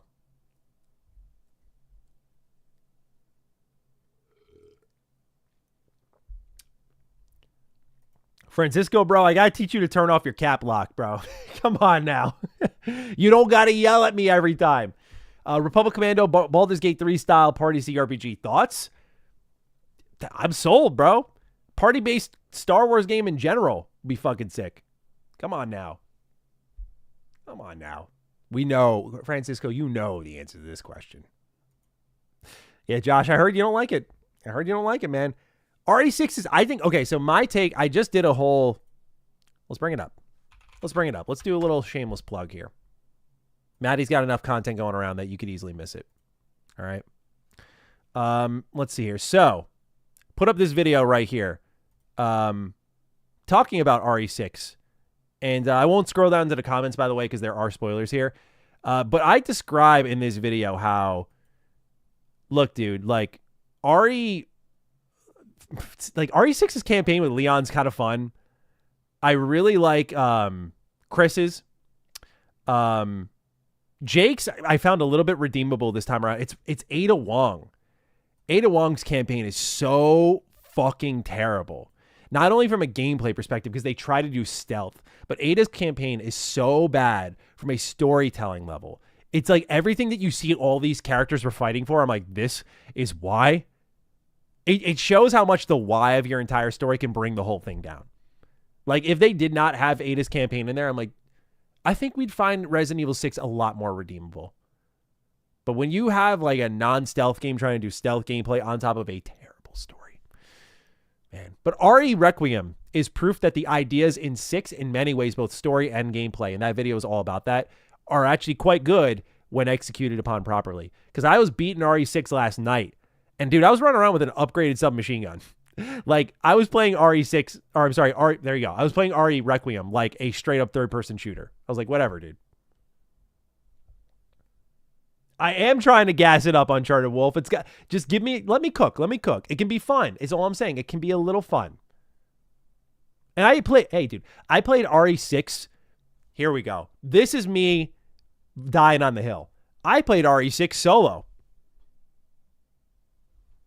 You all need friends to do it. That's the difference between me and you. What's the difference between me and you?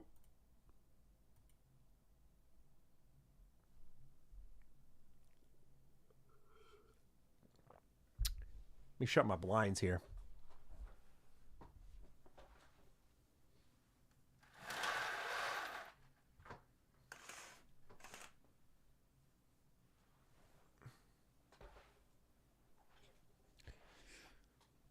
Hey Doom, I didn't say I played RE6 solo because it was out of choice.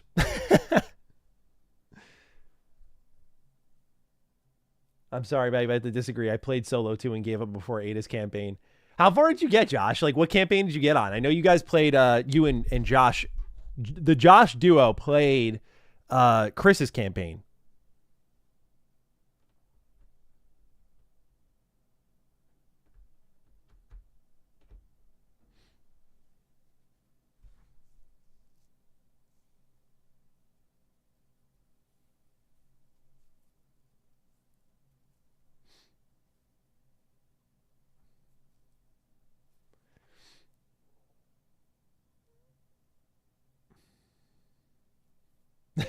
Danhausen cursed me with my love of RE6.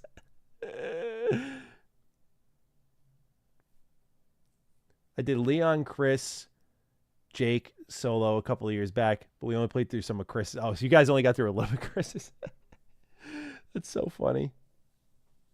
Oh, man.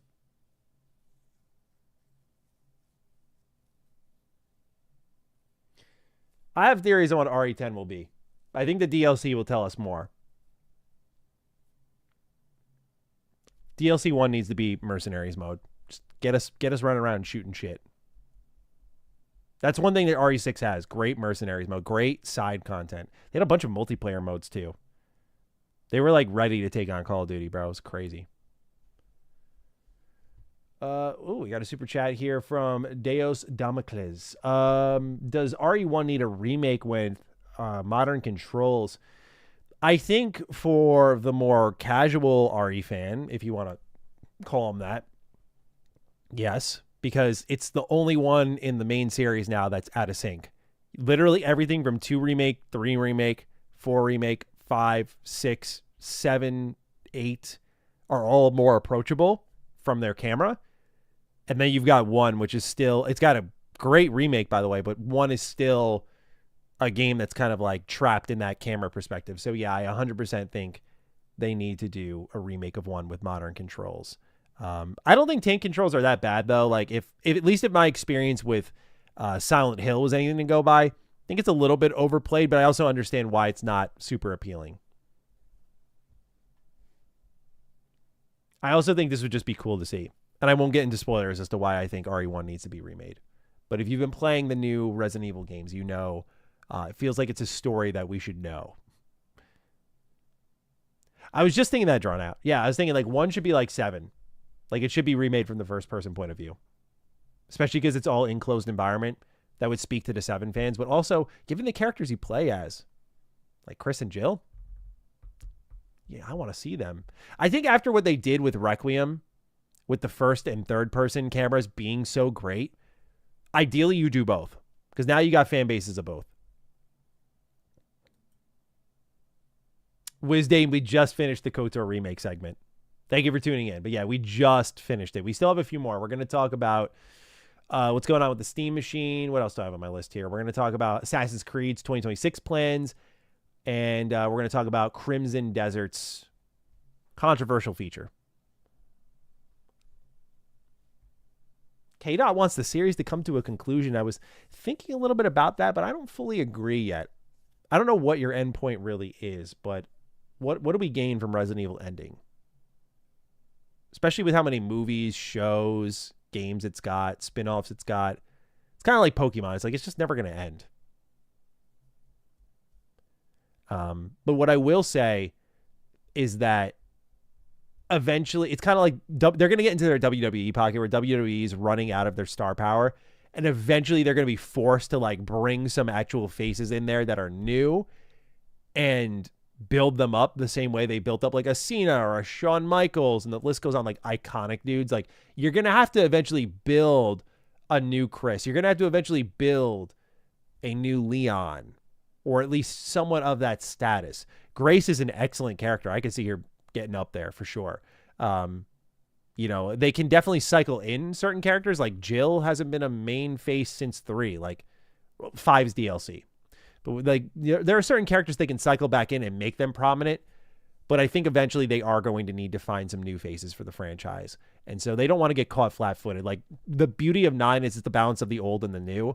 But eventually I think they're going to have to stop playing the hits and kind of, like, move it along. Like, Requiem is great because it's, like, a member berries game in the best way. But I don't think they can keep doing that.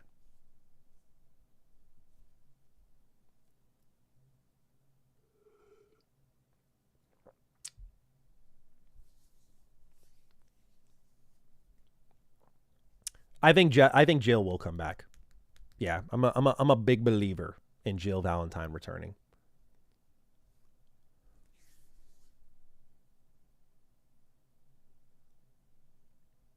I think Claire will come back as well. Ethan Winters, Jay, would be up there. I think Ethan Winters is great. The problem is they like refuse to show his face. And I think that definitely hurts his status. You don't have like a face to the name, really. You have a perspective, you have a voice. Like, he's all the things a Resident Evil hero can be or should be, but they didn't really give him like a face. Even with the third person mode at 8 or the cutscenes at 8 where you can see Ethan, you just see his fucking generic ass outfit.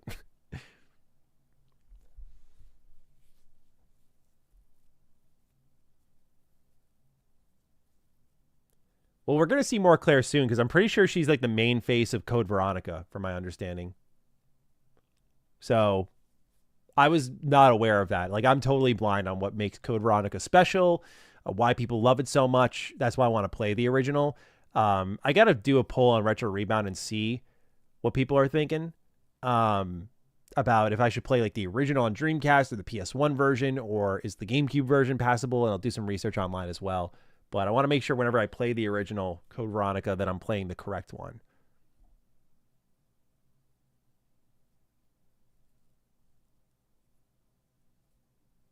Large Hog, it's not that, it's the mold.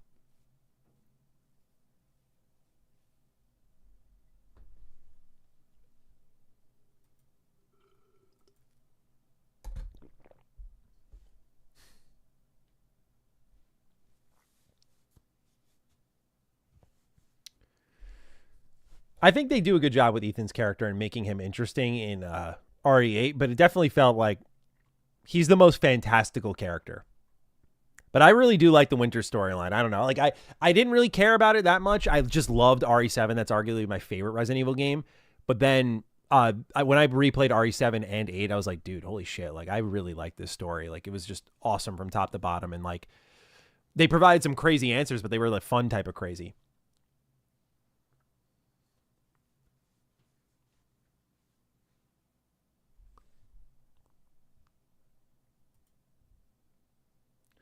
Okay.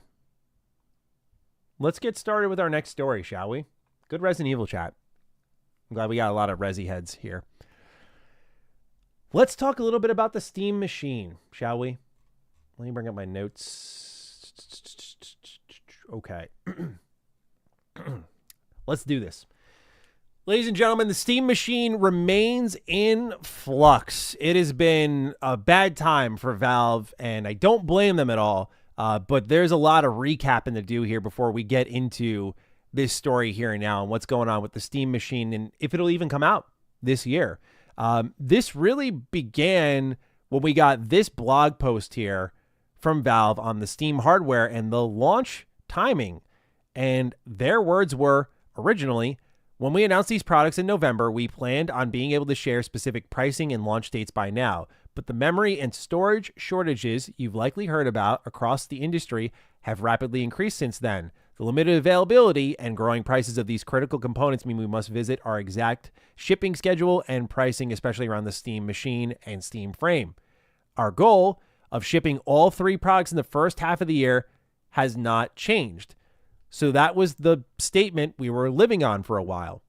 You carry this one step forward, we start to see here on SteamDB, the industry's favorite website, the release date got an update here. It says it's coming soon. We're like, okay, movement on the horizon. This change, as we can see, just yesterday, coming soon. Okay, we're finally making moves here. So, what is the update, really? Well, Valve posted a 2025 year in review. It's their annual platform summary for developers. And in this, we do get an update on hardware again. Now, context is key here because there's something Valve says that is available in their original post, but is not available here. So let's read it, okay? They write in their first section here, because the rest is interesting information, but it's more just like how we're spotlighting things. They show here like monthly new releases, theme sales, organic recommendations, which is probably one of the best things for discoverability that Steam has. In here, somehow Trails makes an appearance, by the way. As a diehard Trails fan, I'm like, wait, what? No way. It's like just watching your underdog cook. So just seeing Trails there at all is awesome.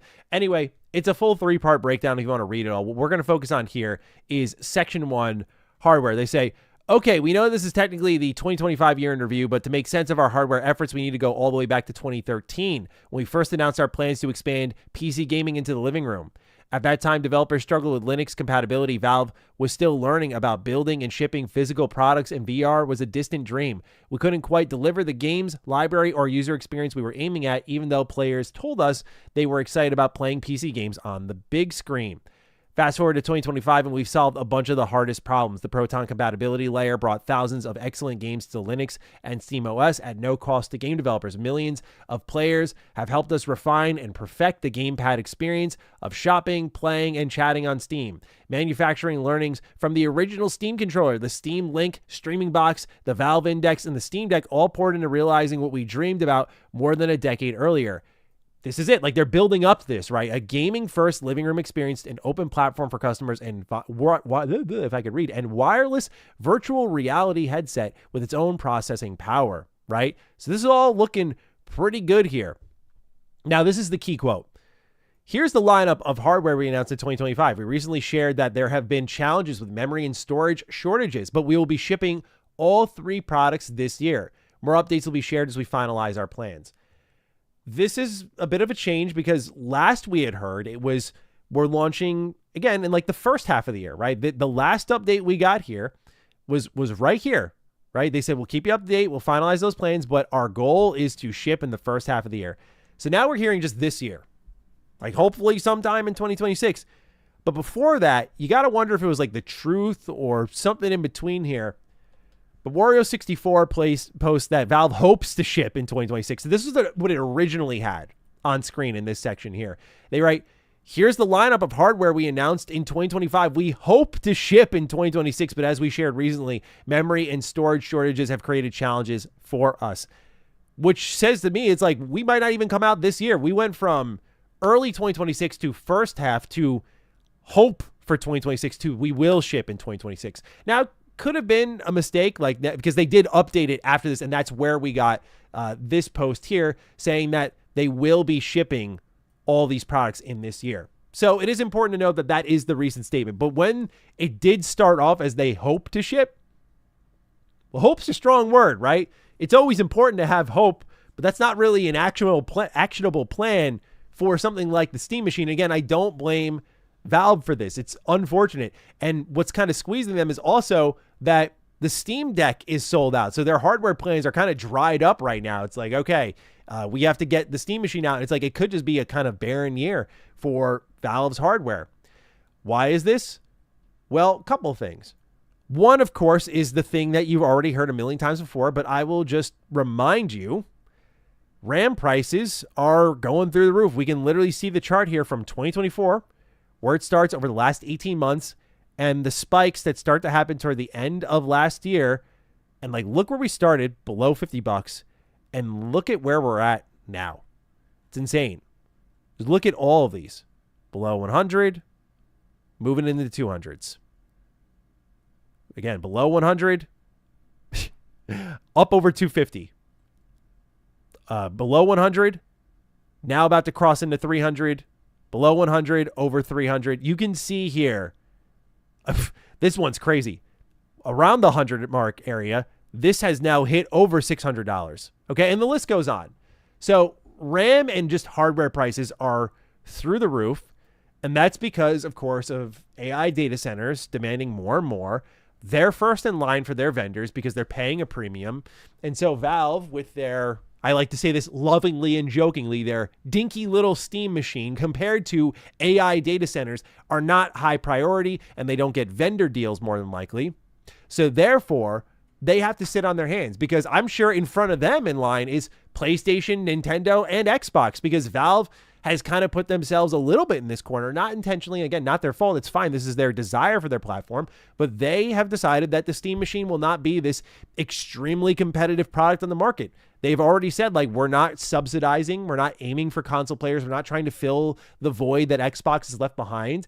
They're just trying to give something for their fans to bring that PC gaming experience, that Steam experience that they were talking about in their 2025 wrap-up, to the living room. This is all amounting to that dream here. But that doesn't mean that they want to sell like 20 plus million units of that. Like maybe 5.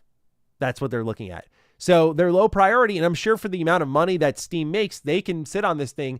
And frankly, I'm in the camp where when I look at these prices, I want Valve to succeed because they're a great company. They put the customer first in a lot of ways. So for me, if I have the choice here, I know it's going to be disappointing for like YouTube news channels like myself, where we don't have it to talk about. But if Valve's like, yo, these prices are not coming down, and because of that, we're going to have to upcharge you significantly on the Steam machine, we're waiting till next year at the very least, I would really respect that. It feels like the type of move Valve would do, because I know they don't want to subsidize, but there has to be a level of like giving this thing a fighting chance. And I've shown you guys prices in the past when we've talked about the Steam machine multiple times where other competing platforms are just borderline pricing themselves out of the competition. When I saw the Xbox Ally X was $1,000, I'm like, you got to be kidding me. I was like, I was very lucky in that Xbox gifted me one as part of my review process. But as a purchasing customer, as I said in my review, I was like, dude, in today's economy, that's just hard to swing, even if this thing was great. But in my opinion, at launch, it was not. So there's that. The prices have driven them up so much. They're hoping to ship, or now they're going to ship this year. But it seems like at best you're getting them holiday, because it's time. Time needs to do its thing. And I think we all understand and know that these RAM prices aren't going to come down this year. That's why all of these hardware manufacturers are shifting their plans. PlayStation doesn't potentially move their next-gen plans out of 2027 if they feel like RAM prices and hardware prices, consumer electronic prices, are going to come down by that point.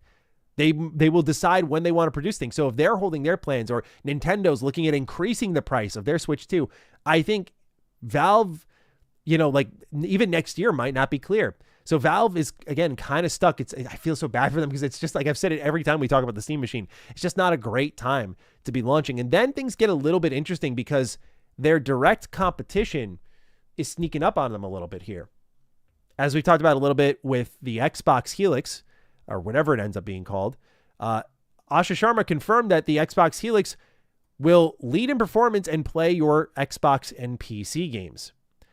So the Steam machine will not be playing your Xbox games, but it will play your PC games. And I think you need to be competitive with pricing, and you can't get snuck up on with like RAM pricing and just overcharge people, because I think Valve still wants this to be successful, and they still view Xbox as some type of competition. Even if we just saw recently that Gabe Newell's like, I get an Xbox 10 out of 10 times over a PlayStation. He said something to that effect recently. But if you're looking at Xbox, they're going to be a more expensive version, but they're going to be more powerful, play more games. So you have to at least beat them in price if you're going to be less powerful than them. Because I think people care about fidelity, frame rate, that sort of stuff. But I think this can appeal to a more casual gamer. That's the benefit. So you need to price it in that area there if you want people to embrace PC gaming in the living room. So now they kind of got Xbox to look out for. Now this is the firm plan, right? We'd heard reports about PC console games on one device, but now we know this. Now it's a little bit more actionable for Valve. And then lastly, in light of all of this, can we just like pour one out for the Half-Life fans? I mean, it feels like, based on the conspiracy boards and the discoveries that so many members of the community have made, like I've bought in. This is a very real game, and it's going to be coming out at some point.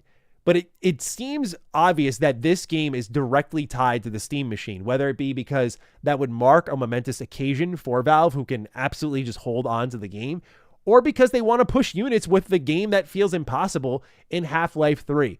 So I feel so bad that this game's fate is connected to the Steam machine, because what looks to be happening is that AI just had to exist in the timeline we finally are about to get Half-Life 3. And so every time a Steam machine delay happens, you're also realizing that it feels like Half-Life 3 is getting pushed back, because at this point now, it's like, could Valve, I mean, I guess they could, right? Would they just still be like, well, the plan for Half-Life 3 was to drop that early 2026. We're still going to do that.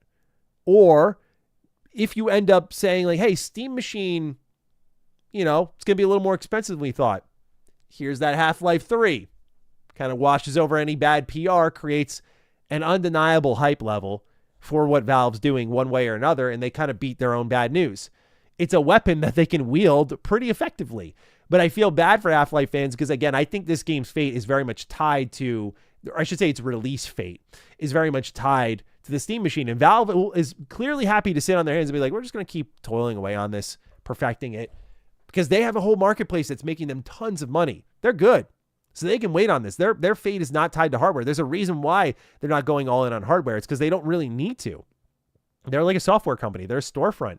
So they get to just maybe sit on Half-Life a little bit longer, but I feel bad for the fans who have waited so long for this impossible game. They're finally about to get it, and they, like, Valve still is just like, hold them back. Because the world just had to happen this time. It's one thing when we get ourselves worked up over the rumors and speculation and whatnot, but now I think it's no doubt happening, and it's just like, it probably would have already happened if not for Sam Altman and OpenAI, bro. Such a shame. So yeah, in conclusion, what you got here is Steam hardware that continues to move its goalposts a little bit. We've gone from early 2026 to the first half of 2026 to just sometime in 2026, likely holiday. And I imagine prices won't fall by then. And so it'll maybe get another delay. We'll see in due time. But it does break my heart a little bit because I'm really excited for the Steam machine. But it feels like the universe is doing everything it can to break our spirits because we're like, this thing's going to be more expensive than we want it to be. And it's later already. Like the zeitgeist is going to kind of cool off. Like Valve obviously isn't going to cancel this, but it definitely takes the wind out of its sails a little bit. There's no like sustained momentum. So I'll be interested to see how they kind of like recreate the fire. And I think a great price would do that. But again, I'm still in that like best case scenario, lowest SKU of this thing is $750. Anything below that is a very welcome, very pleasant surprise. And I think Valve knows they could do that, but they're not going to be the superhero in the AI wars where like, again, companies like PlayStation and Nintendo, whose whole businesses are built around their consoles, are flirting with the idea of not being your hero. I feel like Valve definitely is not going to be that person for you, but we'll see. Maybe I'm wrong. But yeah, it's getting competitive out there. And so I think Valve's going to sit on this thing. And again, I'm all for like, just put out the statement like, yeah, we're hoping to launch this year. Obviously that doesn't come to fruition. We're holding on this thing until prices come down. We'll talk soon. We're going to keep tinkering on this thing. I don't know. I'd be willing to wait a year for prices to come down and make this thing more affordable because that was its function. That was its purpose. So we'll see. Will prices even be able to fall by then? Crazy times we live in. All right, Chad, I want to hear from you guys how you're feeling about the Steam machine. We got a super chat here from Billy Mays. How'd you feel about a $1,000 to $1,200 Helix? From a console perspective, it's really expensive, but from a PC perspective, it could be a killer deal. That's the issue, is that Xbox needs to market itself really well as a PC, because then it can communicate the value proposition. If it does run things at like good frame rate, good fidelity, good resolution. If it manages to do that at its price tag, like it can justify itself. But I think when you start to push 1,000 plus, I'm not saying it like Mr. Moneybags, because like a really great rig will cost you like 2 plus 3 plus K. But when you get to the $1,000 plus, you might just start to flirt with the idea like, why don't I just save up for an actual killer PC that I won't have to upgrade for a while? And I don't know, like, unless Xbox plans to sell upgradable parts, like, how does that work? But yeah, I mean, if it's $1,000 to $1,200, it can be pretty great in the PC space for sure. But thank you, Billy Mays, for supporting the stream. Love your name, dude.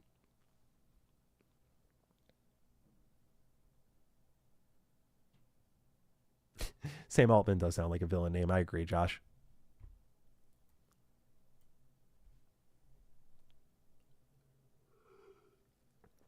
Chat, I'm 3 stories in. It might be time to grab some juice.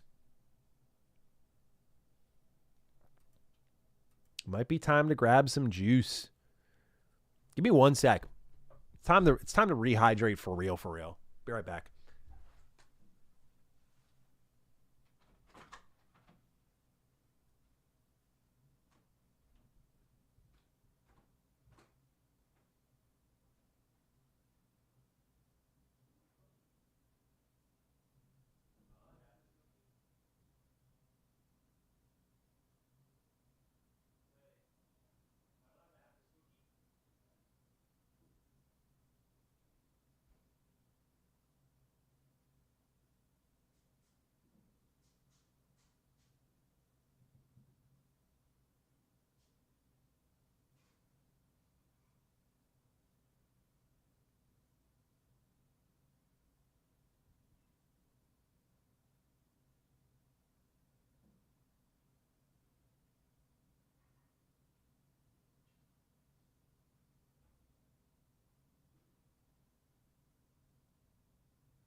Honestly, so worth it, dude. Not only did I get my juice, I got a cookie out of it. My wife was making cookies. And I was like, well, don't mind if I do. She makes a mean miso sourdough chocolate chip cookie. And y'all like bitch and moan about like, yo, don't eat on stream, bro. This, you're going to have to make an exception here. You're going to have to make an exception. Half-Life is coming 2035-ish. Oh, I feel so bad if that was the case. It's possible, right? It's kind of possible. You know, they've been just pushing it back more and more. But yeah, this is a huge win. And just, I wish I could make a cologne out of, like, anytime my wife makes these cookies, I just go, oh, it smells so fucking good, dude. You wish you were me right now. People are going to complain that I'm going to chew on the microphone, but you wish you had this cookie. I know you wish, and I'm not even rubbing it in. I'm just speaking facts. All right? I'm spitting facts. All right, let's grab our next story here. What was it? Assassin's Creed, right. Yeah, right. Oh my god. Assassin's Creed having some fun lately, dude. It's been nice to see Ubisoft not in the negative part of the news cycle.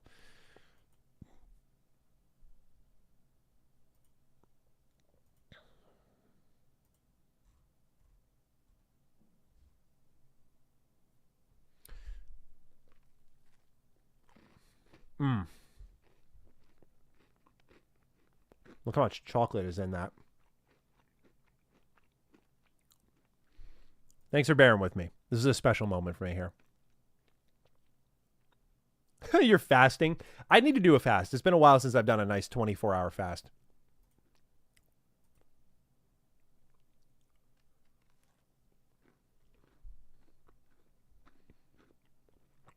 I did my exercise for the day. I'm good.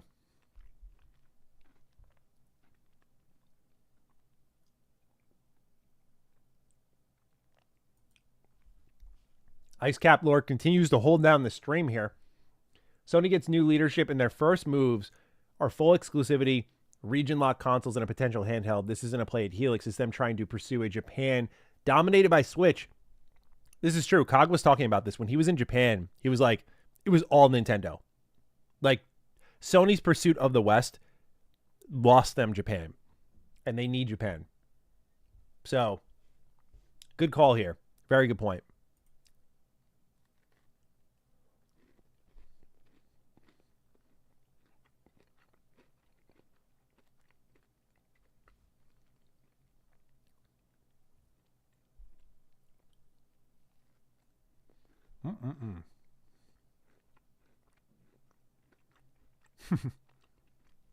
It's not the same if you make it yourself. It has to be your significant other, or it doesn't taste the same. Potentially. Like, these are my favorite cookies, no doubt about it. Like, no doubt.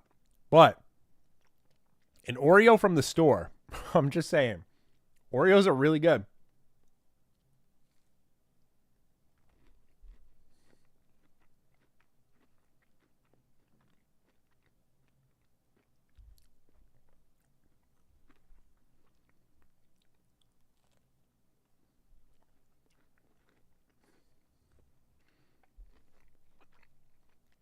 Project Helix and Elder Scrolls 6 coming out in 2027. Is it a safe bet? I think it's a safe way to imagine, like, Helix and Elder Scrolls 6's fate kind of like tied together.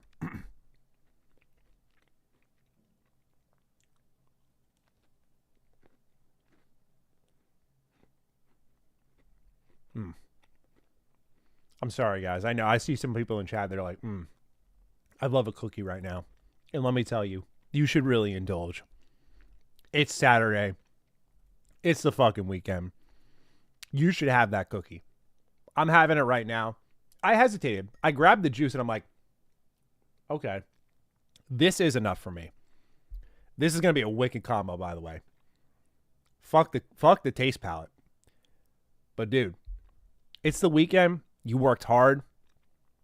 You don't got to go all in. Get a sleeve. You know? Get yourself, like, you know, Nutter Butters usually have a package of 4. And go to a gas station and get a little sleeve, like a travel bag. You deserve that. You just can't have what I got here. Sorry.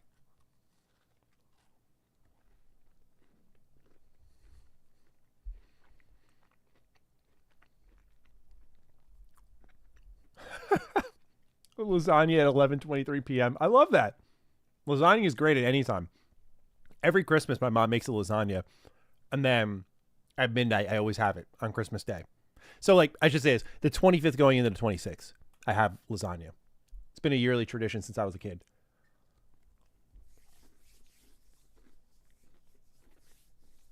Huey, don't ask about the gym, bro. Gym's going great, as you can tell. And that, ladies and gentlemen, is why you always go the extra mile for yourself. Went upstairs just for a little glass of juice, and life rewarded me with a cookie. It's the little things in life. All right, sorry. We have a super chat here. Todd J says, since GTA 6 is console only at launch, Gabe should be a hero and launch Half-Life 3 for Steam the same day so we eat too. Imagine that. They just go head-to-head with GTA. Dude, Games Media would lose their mind because everyone's made plans for GTA 6. They're like, this is the only thing we have to cover when it comes out. It's going to be so disgusting, people's sub boxes. I don't even know what my channel's going to be like at that time because all it's going to be is GTA content getting pushed. But it'd be so funny if Valve's like, we're going to drop this game that people have also been waiting for a long while around the same time.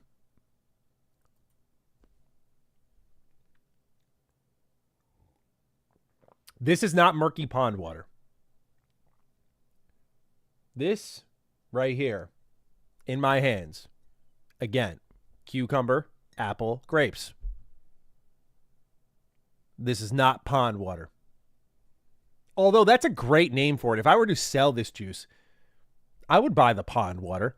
Yeah, give me one order of the pond water. Thank you. Thanks for the marketing tag, idiots. I kid. Here we go. I love what Hector's doing. He said, I did work hard. I'm going to go get muffins. There we go. Get your muffins, bro. We love that. Treat yourself. Just don't over-treat yourself. That's the thing. It's easy to indulge and just keep going. But life is about a reward system. And this is what a cookie brings out of us. Look how philosophical I got in the minutes after eating a cookie. I've caused so much self-reflection in this chat.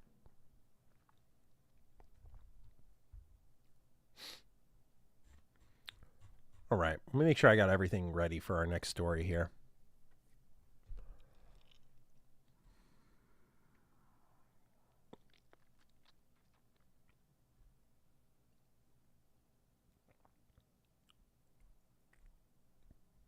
Okay.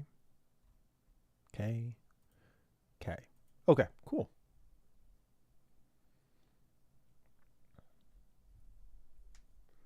My ass stays indulging.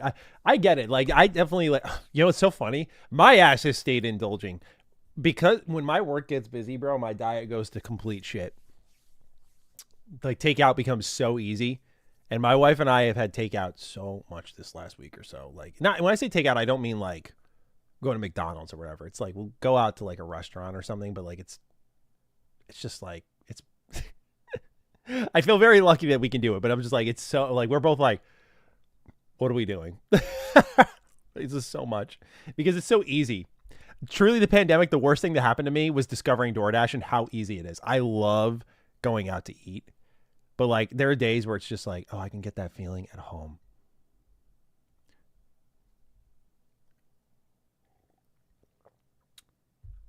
DoorDash going away would be good for me. It really would.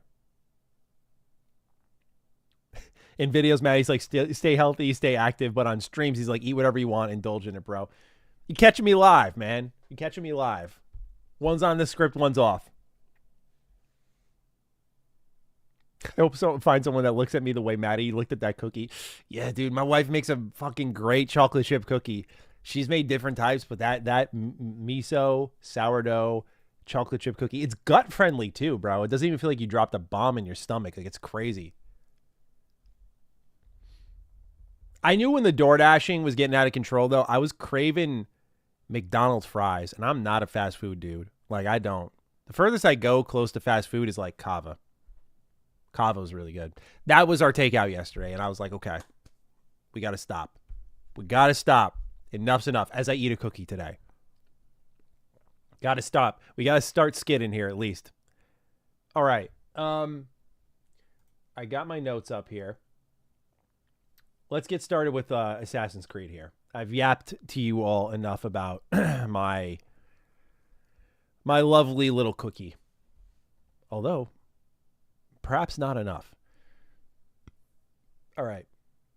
Let's do this.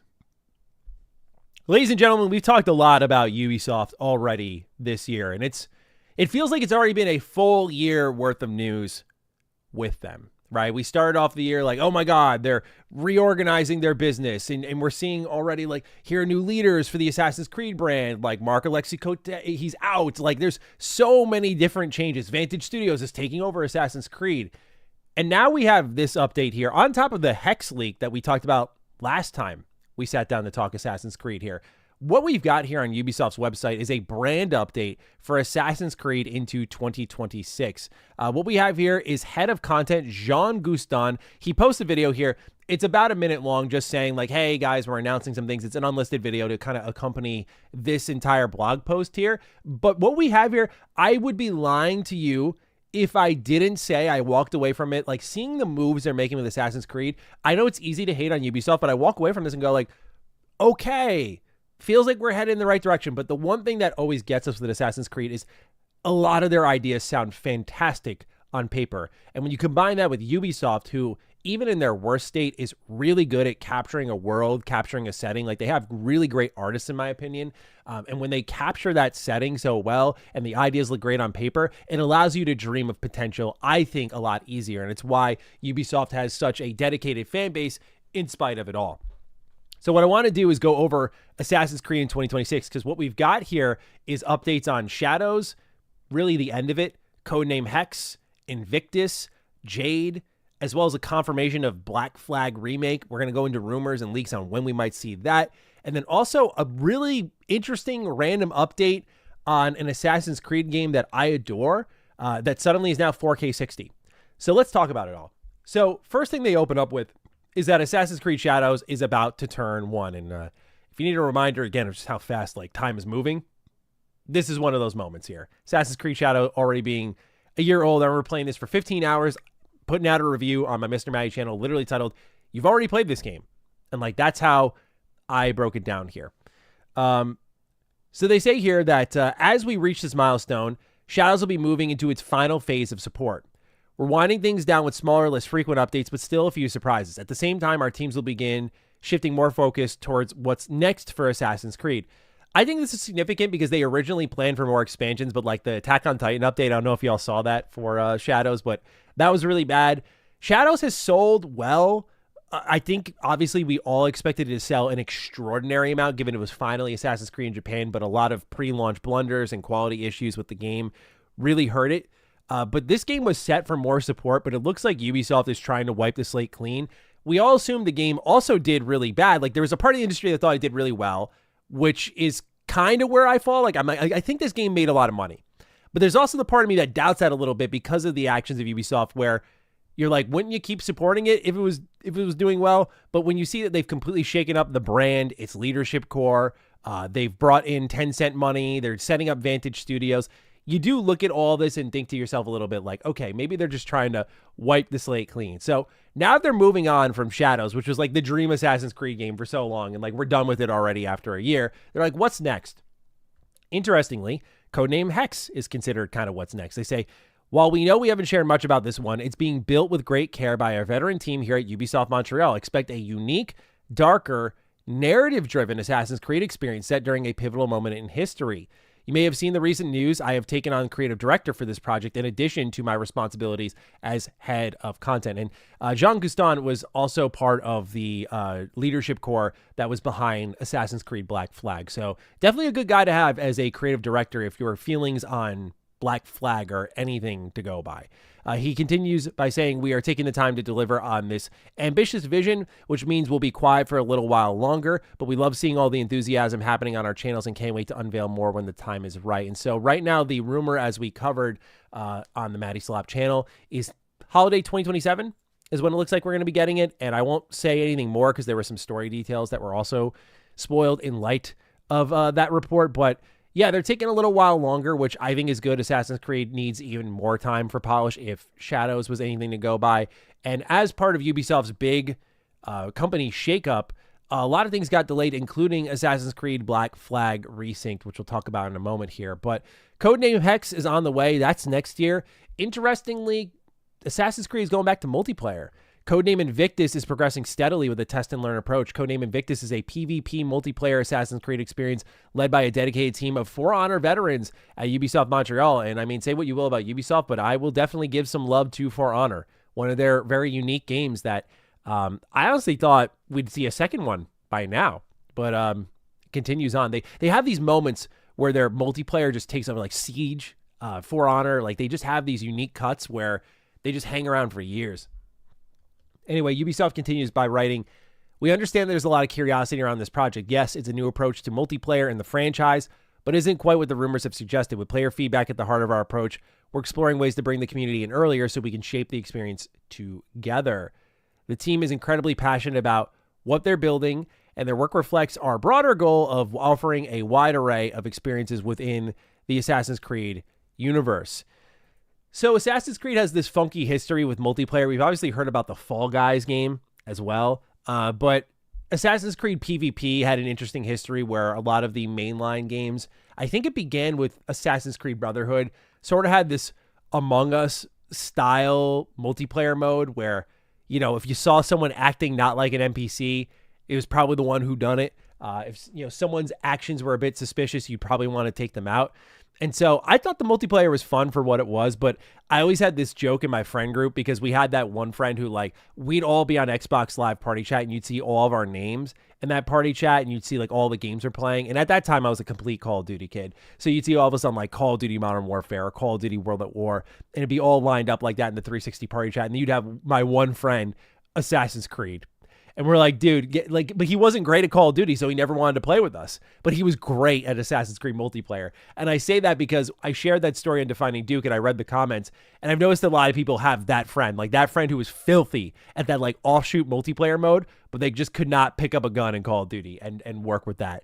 It's so funny to think about. But anyway, I'm interested in seeing what PvP Assassin's Creed could be like, but I'm, like many others, more interested in something like Hex, which is seemingly narrative-driven, which I think is exciting. It's going to be more dark. We read in our report that they're going to be hiring contortionists for that game, which I think is going to be interesting for the animation and how like grotesque things can get here. But there was also another interesting wrinkle here in this post about codename Invictus. They continue on talking about Assassin's Creed Jade. They write, beyond these, we have several other projects currently in the works at all different stages of development, including Assassin's Creed Jade. We're also looking into bringing back co-op to Assassin's Creed. So they say also, which doesn't seem like it's connected to Jade, because I had to remind myself, What is Assassin's Creed Jade here? And they write here on Insider Gaming, Assassin's Creed Jade is a mobile game set in ancient China. Purple players gained access to a beta in 2022 and footage surfaced online, which I can't show. The most recent report of the game came back in 2024 when it was revealed that it was being delayed in hopes of a 2025 release, which obviously we know that did not happen. And they said here, again, they're looking to bring back co-op play to the franchise. I think this is significant because alongside all this, we'll jump over Assassin's Creed Black Flag for a moment here. But at the end of this post here, they say a free 60 FPS patch for Assassin's Creed Unity is coming to Xbox Series X and PS5. They said tomorrow, but that's already out. And you can actually find the trailer here. And this is one of my favorite Assassin's Creed games. I got really lucky when I reviewed this game. So when I did play it, I did not have all of the bugs and glitches and like broken shit that people had when I played it on the Xbox One. But this game's world is so well realized. I really enjoyed its story. I enjoyed its freedom, not just in movement, which people know Unity for. I enjoyed its freedom and its mission design. And so that was the trailer for that there. The mission design in Unity was criminally underrated because it wasn't just like, go here, do this. It was a lot more open-ended for the player. And that led to kind of a Hitman feel for Unity. So it's just a fun game to replay.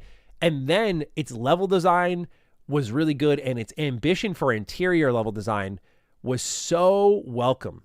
And it's surprising because even though technology has progressed, Unity is one of those touchstones that we look at where you see newer Ubisoft games with less detail, less environments, and you wonder how Unity existed on like the Xbox One and PS4 at the beginning of their generation, because you get to go inside buildings, they're fully explorable, and it supported co-op play. And it was a sneaky great co-op mode where you had to coordinate with your friends, take down people, study levels, study movement patterns. If they're looking to bring back that kind of co-op, like Unity co-op, and they're dropping the patch for Assassin's Creed Unity as sort of like a test bed, like let's see how people engage with this, I would love that. I think Assassin's Creed is great in single player, but Unity has the perfect formula. It's like, it is a single player game, but then there are co-op missions, and there's like a whole loot system and whatnot, and the amount of weapons and armor that you can get in Unity. It's honestly such a sick game. If like you've been sleeping on Unity or you're waiting for the patches, waiting for it to be better, like this is it in its best form. So worth giving it a try. I know there's a lot to be said about Assassin's Creed and how, it was really in its heyday at one point. It's really fallen off, and Unity's launch was bad, but dude, I'm telling you. And also, by the way, this game is like the quintessential Ubisoft map vomit game. Like you will open up your open world map to an overwhelming amount of icons, but there are some really great side objectives there, like the murder mysteries. Discover those for yourself. They're really fun. There's like a level of kind of choice and consequence in it. This is Assassin's Creed in a lot of ways at its best in movement, in gameplay, in level design, in assassinations, in co-op, in loot. It's just got everything going for it. It's a absolutely awesome game. So I love that they're testing the waters on that. Seems like with them mentioning it with Assassin's Creed Jade, though, I shouldn't get my hopes up, because are they talking about it for the mobile games and whatnot? But I think Assassin's Creed co-op has a lot of potential, and it's a shame that it got put to rest so quickly. But the biggest part of the news here was this right here. The Assassin's Creed Black Flag resynced announcement. They said what matters most is giving each project the time it deserves and releasing them when we know they're ready. Speculation around Assassin's Creed is not new, but it's worth repeating. Nothing is true. Everything is permitted. Well, except in this case, some whispers have a little more wind in their sails. Keep your spyglass on the horizon. And we see here, finally, we get the confirmation that Assassin's Creed Black Flag is getting a remake, which we've heard about for a stupid long amount of time. So it's finally real. I'm not gonna like sit here and complain necessarily. But I say it like that because I'm not actually complaining, but it might sound like I'm complaining. But like, given how imminent the official reveal is, and like given how many leaks have happened, and like there was a collector's edition for this that leaked, and like we apparently were flirting with the idea of it getting like a shadow drop at one point. Like this thing was so close to being real. Like why are we confirming it like this after all this time? Just like it's got to come with the trailer. So it's just interesting how they've been handling it. The question, of course, is when, because originally we were hearing like sometime in March, we were going to be playing it in full. Like it was going to go gold in February, and then we were going to be playing it in March. But it looks like it's not exactly the case here, because what we got is this write-up here of a rumor from gamingbolt.com. And they write here, Insider Gaming's Mike Straw reported in the recent weekly podcast that it's still in development, being Assassin's Creed Black Flag, and could be revealed sometime in April. It matches the rumor by insider Shinobi602, who revealed that the remake wouldn't be at the state of play, which was correct, and that a reveal was not too far off. Apparently, a release date has also been set, but time will tell if it's actually next year, which that was what we learned about Assassin's Creed Black Flag, was that it seemingly got pushed back to within some time in the next year here. So maybe that's why they're revealing it as a picture, because then you'll get a trailer eventually, and like this is a little bit further out than we thought it would be. Because again, this article points out here, it was allegedly going to launch on March 19th, but Ubisoft hit the big reset button. Thus, rumors have claimed several changes, including weather effects similar to Assassin's Creed Shadows, new content, no modern-day Animus sections, and an improved map would be here inside this Black Flag remake. I think getting rid of the Animus sections makes sense for Black Flag. I'm always open-minded to the Animus sections, but I do think in Black Flag, where it was kind of like, well, they were like making movies out of the history, like it's like there's not really much going on here that's super interesting. I don't think they really needed it in this game. But overall, what you got here is a really interesting roadmap for Assassin's Creed here. We know that they shut down a kind of what was rumored to be a Civil War style Assassin's Creed game. And look, I know it kind of touches on politics and race and all that stuff, but given their handling of Assassin's Creed Shadows, I kind of don't blame them. They did a horrible job with it, like from a cultural standpoint, and Ubisoft has not shown to me they're great enough writers to handle an even more sensitive subject. So I think they were, even if the time period works well for Assassin's Creed, it would be interesting to see how far they could push it. I don't trust Ubisoft's writing team to really handle it with grace, just like what happened with Shadows. So it's interesting to see them kind of heading in this direction. What other Assassin's Creed games they're going to remake is going to be the question after Black Flag. Hopefully that's great, though. Obviously, what comes to mind for me is the first game and the second game. The second game for the clout, the first game because, I mean, it's the OG. You got to, right? I think at least you got to. Like, that wasn't a fully true open world game. Like, the leap of faiths in that game were, like, puny compared to what you've even got in Assassin's Creed 2. And then do you remake Assassin's Creed 3 because like people don't enjoy how the first 6 sequences are all mandated story sections and then you have the game unlocked from there? That'll be interesting to see. But what does get remade, or is this the beginning and end of remakes here? So yeah, Ubisoft's got a lot on the horizon here. My hope is that Black Flag does not have a ton of RPG systems shoved into it. I think that would really strip a lot of its identity away. So I hope it's just a classic Assassin's Creed game that looks prettier, has some of those quality of life improvements, and that's kind of it. But otherwise, this is a really good roadmap here that we've got from Ubisoft. Everything from Hex to Invictus to Black Flag to a Unity patch, co-op in Assassin's Creed. They also mentioned here that there's more on the way for the live-action Netflix series. It's been a long time in the making, but Assassin's Creed is taking the leap to a live-action series. You may have seen the news about the cast lately, and we can't wait for you to discover more. Something tells us you won't have to wait very long. So that will also certainly be very interesting. And if other gaming companies are to go by, they'll likely synchronize some type of game launch with the show. And if the show is great, the game will benefit. So yeah, Assassin's Creed setting up an interesting roadmap for 2026, and we're kind of feeling that immediate impact of the new leadership core here. So fingers crossed that the series gets back on track. After Shadows, man, it was definitely a bumpy ride. And Valhalla, while it was super successful, had a lot of flaws to it. The last Assassin's Creed game I really loved, which wasn't much of an Assassin's Creed game, was Odyssey. I adored Odyssey. Before that, Syndicate, I definitely sold short. I would say Syndicate, which was 2015. So yeah, it's been a little bit more scattered. So I'm hoping that Assassin's Creed does well with this 2026 roadmap. Hex is definitely the one most on my radar, but it looks like we'll be getting Black Flag before that. So here we go. Get ready to set sail. Chad, I'm curious what you guys think about Assassin's Creed and this new future that they've kind of set out for themselves.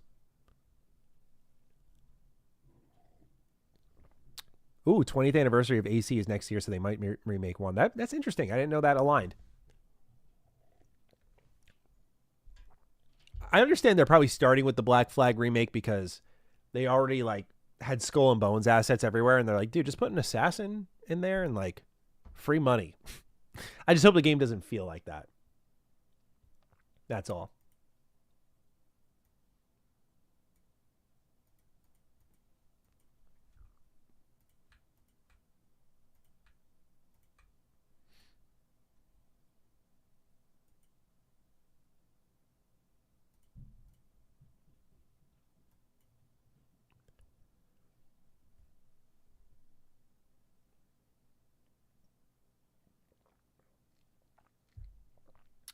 Wow. Black Flag is the only Assassin's Creed game you've played? Damn.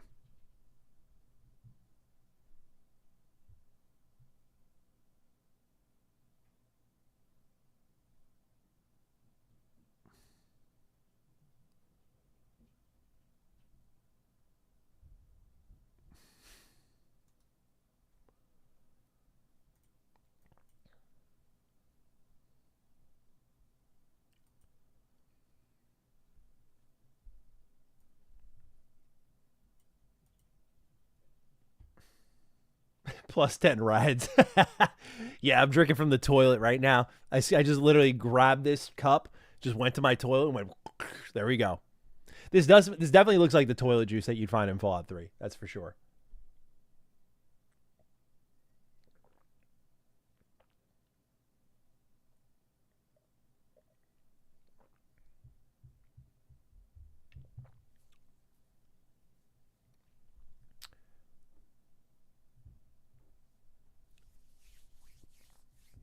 Never played Black Flag. Stopped after Assassin's Creed 3.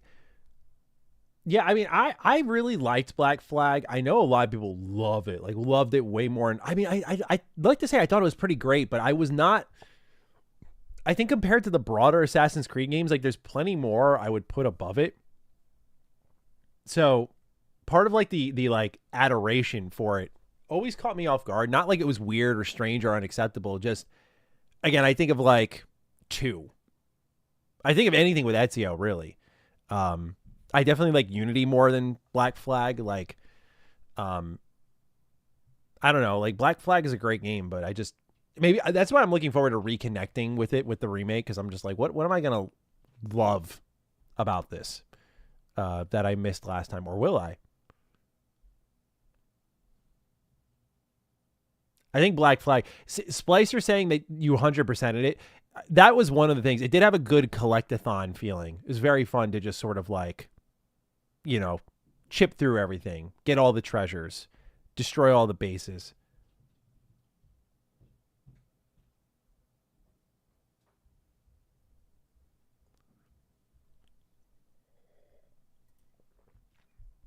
That's most of our news for today here.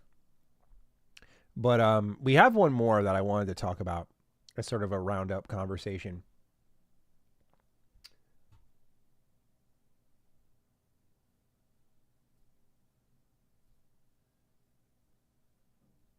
"'Twas a wonderful collectathon." I like that. Are you live streaming your news segments instead of just recording them separately? It's interesting you asked that, because I guess I could. That's interesting you say it like that. I'm like, I guess I could just record them, because you can stream and record at the same time. I could just do that. I don't know. I never thought of that, because usually I got to talk to Emmett about that. Usually what we do is, like, today you wouldn't see any of the stories that we did. Like, what I'll do is we'll stream. Emmett will rip the stream for 1440p, but for him to do that, he needs to wait for the stream to process. We're like, okay, we'll take so when I stream today, like tomorrow, he would work on getting me clips that we'll put up on the Matty Slop channel. But now I'm like, dude, we could totally just fucking speed run this shit if I just like click the record button and then click off the record button. Oh my God. That's crazy. That's crazy. Sports channels do that on YouTube. Yeah, Coel, you might have just saved us some production time. I'm not even gonna lie to you, bro. Like, you actually might, because like one of the big things that gets in the way is, like, right now Emmett doesn't have like a great computer that lets him export quickly. But if I can just hand him the raw files and be like, here you go, like, that's a game changer.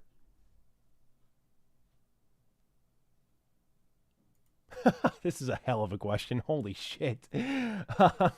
How did you propose to your wife, if you don't mind me asking? Thank you for the $5 super chat. Might I ask if you are planning to propose? Is that why you were asking me? Interesting. Yeah, so I don't mind that. I love this story. It's awesome.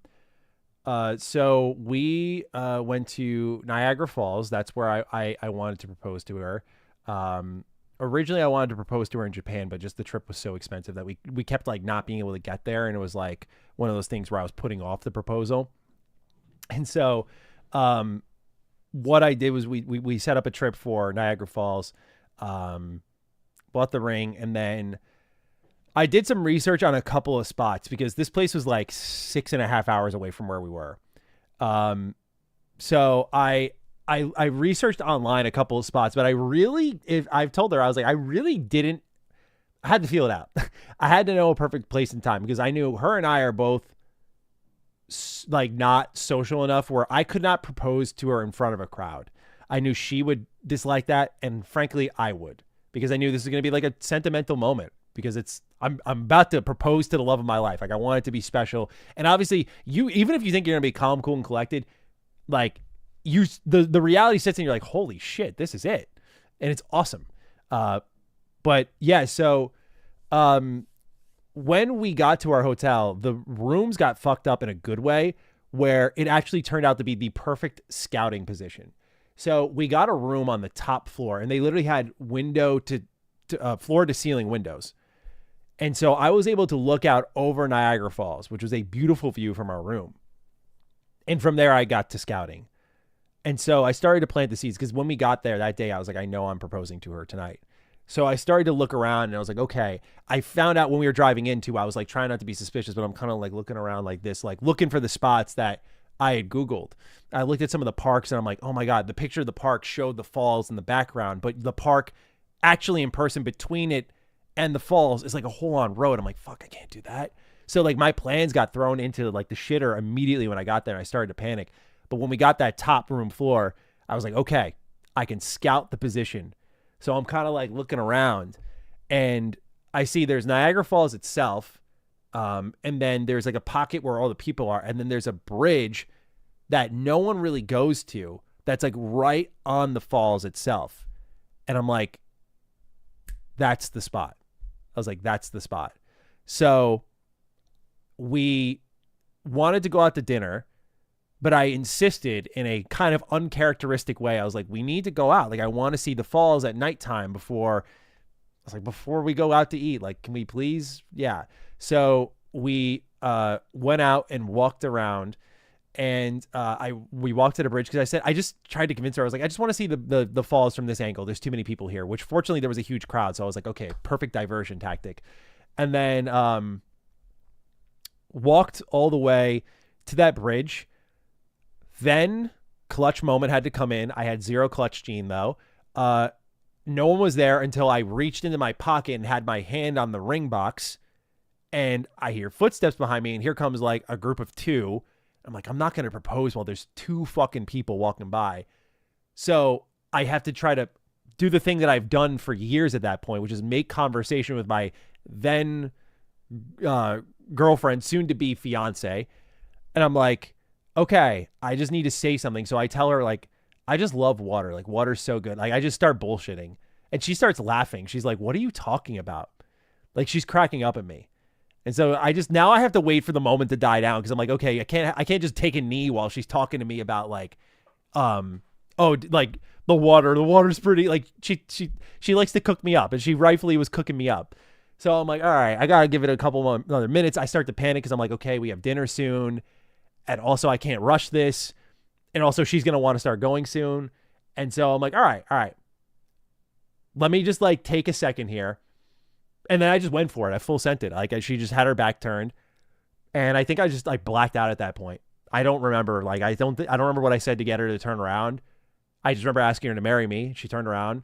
She started to cry. Kiss. Got the yes, put the ring on the finger, her hands were shaking. I was like, oh, fuck yeah, like she cares. I'm making the right choice here, that's for sure. And then we went out to dinner at the Skyline Tower, which oversees all of Niagara Falls. And it's like a slow rotating tower. And the staff there overheard that we got engaged and gave us free dessert, which was really nice. And I got a big bowl of seafood. And yeah, fucking one of the best days of my life. But boy, was that cutting it close. Cutting it close. But yeah, man, thanks for asking. That's how I proposed. Great story.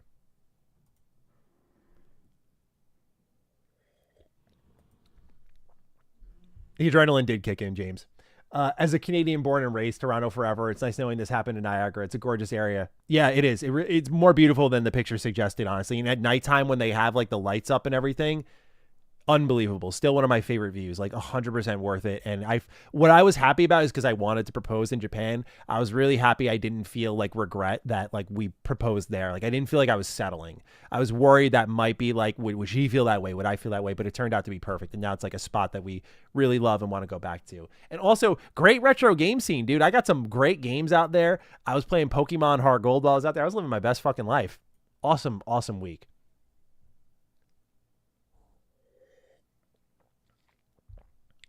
Awesome. Thanks for asking, though.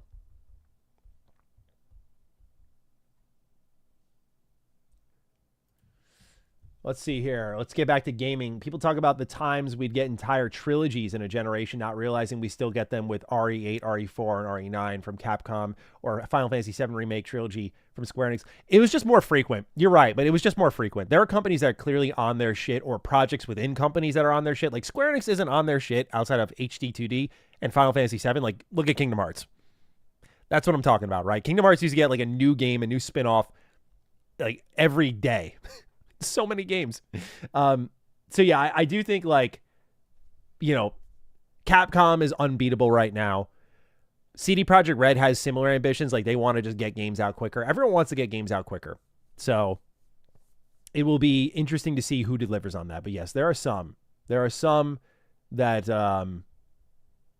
I think like a Bethesda, you know, they immediately come to mind where it's like, guys, you can't take this long. You got to figure something out. But it's interesting. It's all the companies that are like to the east, Europe, Japan.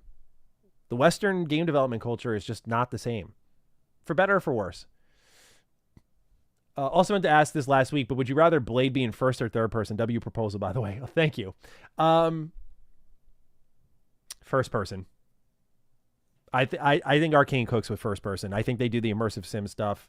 It's like, yes, just right.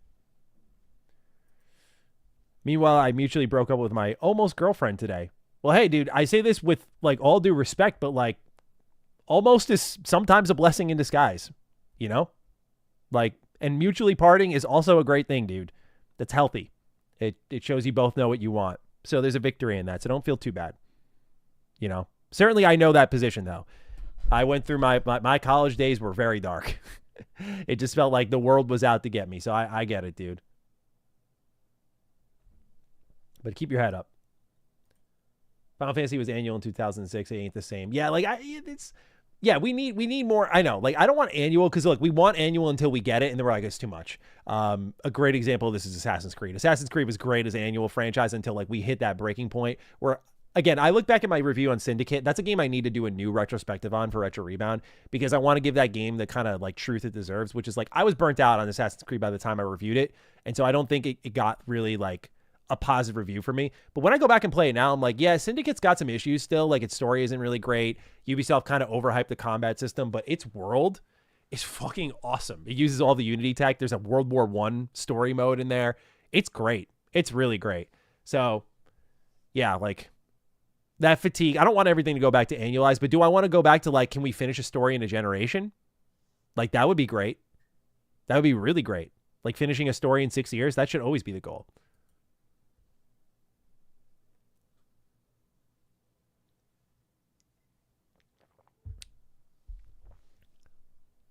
Let's talk about our last story here. This one, I don't know, like I said, if it'll make it into Matty Slop. Again, it depends how into it I get. It's one of those things where I don't have notes for this. I'm just going to kind of free flow it a bit. But I want to talk about it here. So one game that I have covered quite a bit here on the Matty channel is Crimson Desert. I am very interested in this game because it, to me, looks like the evolution of the Ubisoft open world I've been waiting for. Like, the story isn't going to be particularly captivating or fantastic in really any way, but it's very systems driven. It's got fun gameplay elements and it's got fun puzzles. And I just want to be in that world, playing around, progressing certain parts of my character or the world itself. Like, they have a whole management simulator where you can manage your farm. You can manage your people and what they do in your town. You can customize the town.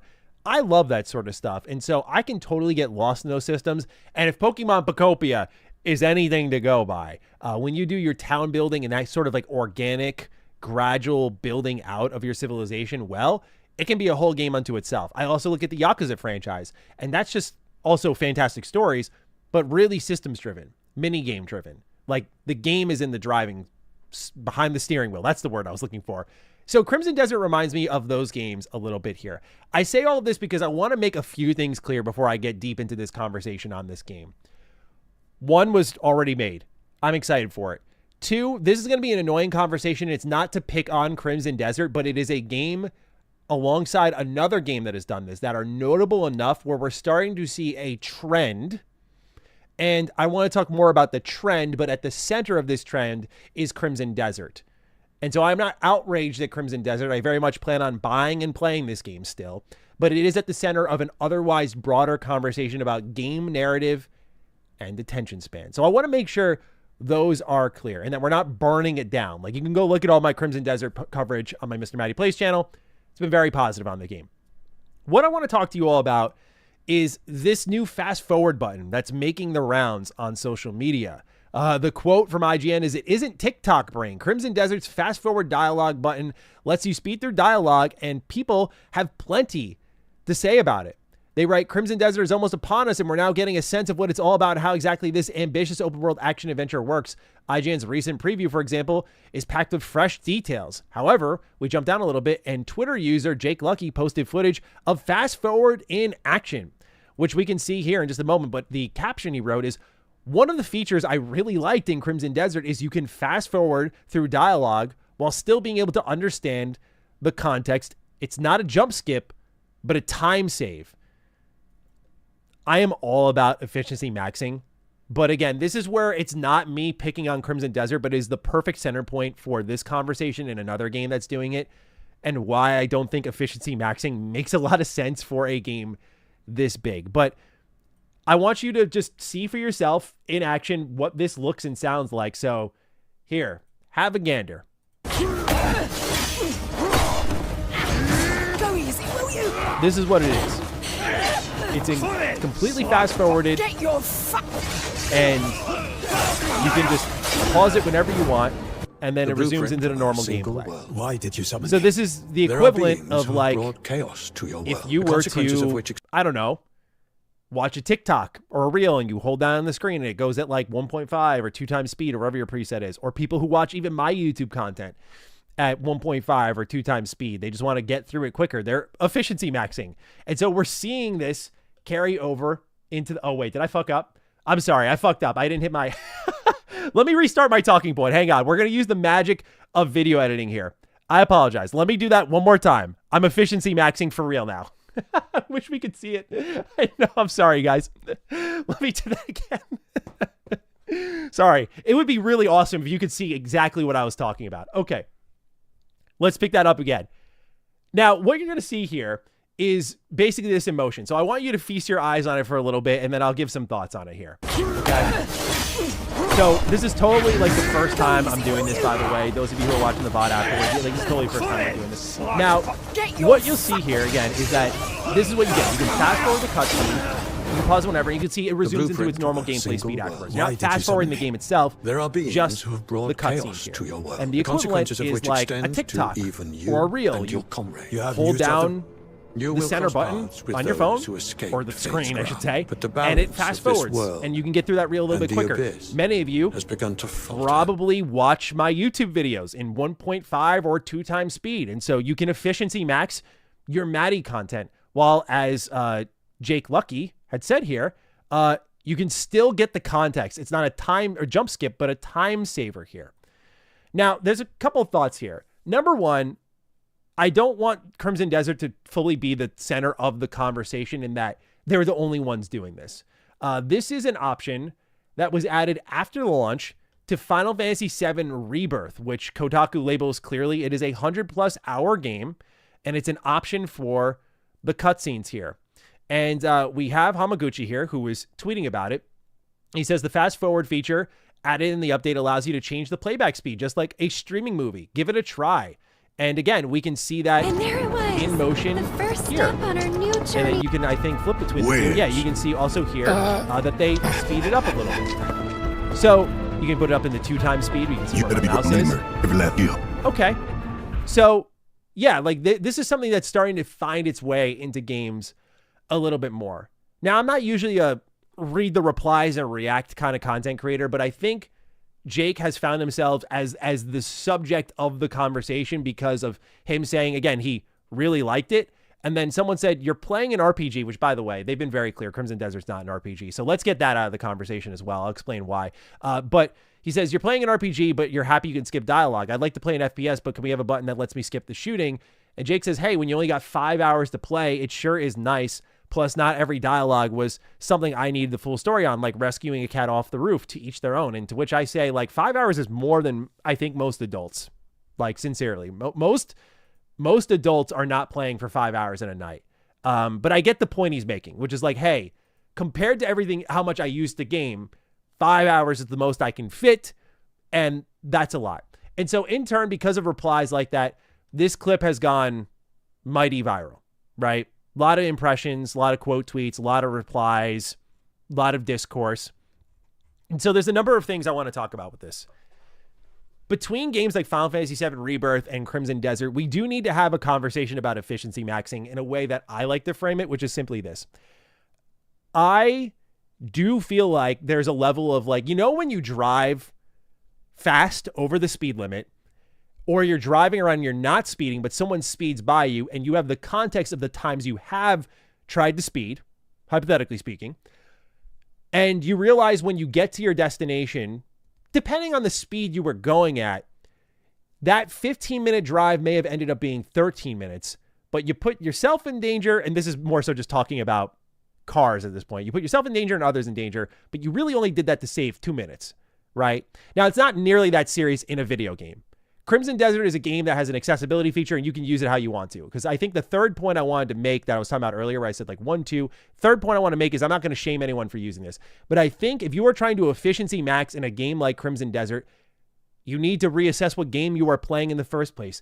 When I look at any preview, any gameplay, anything for Crimson Desert, I don't look at something like a fast forward being your ultimate time saver that allows you to play this game in a more efficient way and get through its content. Like, I would put money on it that you save overall compared to the, like, I would bet that this game is mostly gameplay, and that overall with Crimson Desert, what you're really getting out of it is that gameplay, which you can't fast forward. So you probably have dozens of hours spent in that, and you might save a total of like 1 hour, all things combined, when you fast forward all these cutscenes. And I think when you're looking at that for games like Rebirth or Crimson Desert, I just think like it kind of doesn't really accomplish anything other than appealing to, and I'm not saying this about Jake specifically, I don't know Jake, but when you look at where the feature started and the crowd it targets, short form content, attention spans, that sort of thing.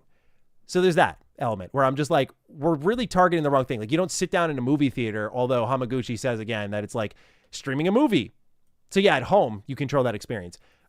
It's interesting to see Final Fantasy VII Rebirth do this because it's like, dude, like, that's a great story. Why are you letting people fast forward it? But it's, again, their experience. They can kind of decide how they want to approach that. So again, I'm not trying to shame people, but I feel like you're in the wrong games if like your time is so like, I can't play a 100+ hour game. When you save like I'll give you 2 hours max.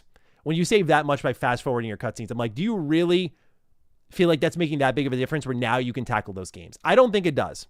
Someone can give me the stats and prove me wrong, and I'll eat it. I'll take my L. But I don't look at this and go like, yeah, it's a real time saver. I think it's targeting people who have shorter attention spans, who don't want to sit through cutscenes at full speed, or at normal speed, I should say. Because again, you could look at other games, like in BioWare games, you've been able to skip lines of dialogue. Why is that not a problem? Well, people read faster. You don't do it because you want to get context quicker or efficiency max your story. You're skipping dialogue either to get to the fight, which you've maybe already done before. And I think the happy in between here, to me personally, is if you are a self-respecting story, which I don't think, again, Crimson Desert's out here going to drop a big narrative, but we're talking broadly. Crimson Desert's the center of the conversation, but let's say a new game that you care about that has a great narrative drops this feature in it. Would you feel some type of way potentially because of what it's kind of saying to the player? I think it's a great New Game Plus option, but I also understand accessibility. And again, it's not really my say for how people can enjoy their games. I would never try to do that, but I definitely would be firm on the idea of like, it's definitely for short attention spans. And again, if you're doing it in games this big, I don't think you're saving as much time as what you think you're saving. And I don't think people want to hear that, but I think at least it should be said that this is a feature that makes sense in today's day and age, but it's not for what you think it is. And so I wouldn't call it a time saver, especially if, again, if the subject we're talking about here is like Jake, who says, I've only got 5 hours to play. It's like, that's probably double the average. And so for someone who's sitting down who only has 2 hours to play a night, let's say we're talking about very busy 9 to 5, father of 3, takes care of the wife, gets 2 hours at the end of his night to play games a couple of times a week. So you get 6 hours of the game. Does being able to fast forward your cutscenes make that big of a difference? Obviously, that's up to the player themselves. So again, that's why I'm like, the option isn't harmful in the scheme of things, like, because that's up to the player. Maybe it really is. Maybe they're like, dude, yeah, this is the one game I'm settling into. I'm going to play this game all fucking year. And like, that's it. And so to that, again, that's why I say I don't argue it. But I think the conversation is there for those who are like, well, I'm going to rush this and because again, Jake's context is like still being able to understand the context. It's like, I don't think you take things in at that. I don't know, call me slow. I don't think you take in things at that speed and just you break it all down. Maybe I'm old school. Maybe I'm old fashioned. But that's how I kind of feel about it. I feel like it requires a broader conversation because we're going to see this start going in more and more. It's obviously not for story heavy gamers like me. So that's why I look at it and I'm like, what the hell? It's not for story gamers like me. And I respect that because that's why I'm not going to use it. Even if Crimson Desert story is ass, I'm going to watch it at normal speed because, again, I don't sit down in a movie theater and expect them to let me fast forward through the movie. Like, because I don't want to, because I think a cutscene might be pointless. I think it is a focus problem in our society. And if the way we engage with content and the way I see conversations go on social media, I would say that's a pretty fair take to have, although a lot of people will be upset with me. But I think skipping cutscenes is fine. I think skipping dialogue is fine, to be clear. But I do think when we look at the kind of broader spectrum of like doing it first playthrough, like sure, if you read ahead, like when I'm playing like Baldur's Gate 3, if Astarion's in the middle of talking and I've read all the dialogue, there's a good chance I will next line it because I already read it. Like I know what's said. I don't need to wait for all that to be done. I think that's fine, but I don't do it because I'm like a time save. There's no deadline to finish a video game. It's just an experience. And I say that as a content creator. It is my job to beat the games because it's interesting to many of my viewers in a particular window of time. And if I'm saying it, then like, why is this making its way into the masses where it's like, we got to rush everything now? Again, I don't think games like Crimson Desert are designed for you to rush through, even its story, which may not be great. It's a game that's an experience that you take in the world. And again, I guess that's not for me to decide, but I just feel like we're starting to just bleed accessibility features into things that go against very much what entertainment is. Whether it be I talk about RE4 remake and like yellow paint and just like splash that shit everywhere. And I love what Requiem did. They did a way better job with it. But some of these accessibility features are just like hurting the game in visual context, in time-saving context, like where it doesn't really make sense, but it sells an illusion. Like at least the time, like to be fair, a time skip I can get behind. A time saver I can get behind is like in a turn-based game. Trails has really agonizingly slow combat animations. Putting that game in its oldest form. I'm not talking about like things such as Trails in the Sky Remake doesn't need this, but like Trails in its old days needed 2x speed. It needed turbo mode because the combat animations are terribly slow. And they were like that until Cold Steel 3. So we're talking about Sky 1, 2, 3, 0, Azure, Cold Steel 1, Cold Steel 2. It's 7 games that really had agonizingly slow combat animations. And it was not efficiency maxing. It's just like, this is bad. And Falcom knew that because you don't need a turbo mode in those games now. They still have it as a feature, though, if you want to run around the overworld quicker or something like that. But again, this is like me talking about speeding in my car. Am I really finishing the game quicker that way? But in combat where it's like affecting enjoyment, like, okay, this is going to take a while, but now it's at normal speed when I put on turbo mode. those sorts of things do make a difference, and I would defend those a little bit more. Octopath Traveler 2 had a little bit of a 2 times, 3 times, and 4 times speed for its combat, because for some people, turn-based can be a little bit slow. So I think, again, that like everyone can enjoy games how they want. There are straight up gameplay gamers who like Crimson Desert is perfect for that. You should just skip every cutscene. You know, it looks like a game that you're just there for the ride of the gameplay, and the story is a vehicle to get you to all those unlocks, and that's all that really matters. So again, I'm not trying to come across rude here, and I hope I've gotten that point clear. But again, I think that while the headline here from IGN is it isn't TikTok brain, I argue in a lot of ways that it is. Whether this is an RPG or not. But I just think, like, if this was a true time saver, like, oh, you're fighting a boss for a second time, don't you want to be able to skip it? I'm like, yeah, I'd want to be able to hard skip it then, not fast forward it, because you still have to sit through it if you fast forward it. So again, I don't find the arguments in a lot of its defense too strong, but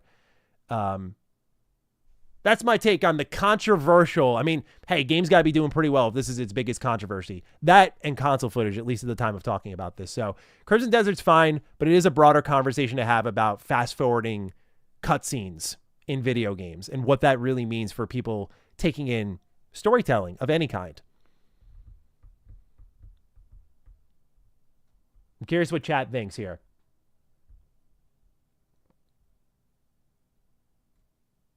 How are we feeling?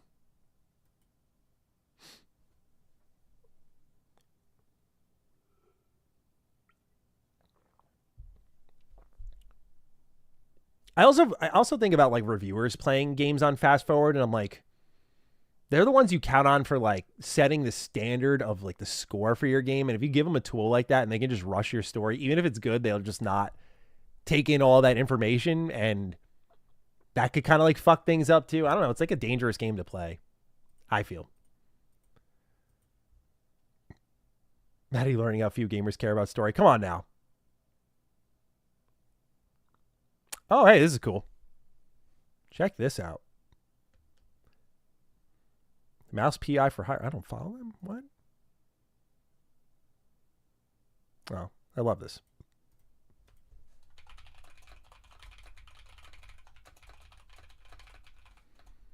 Give me a heart.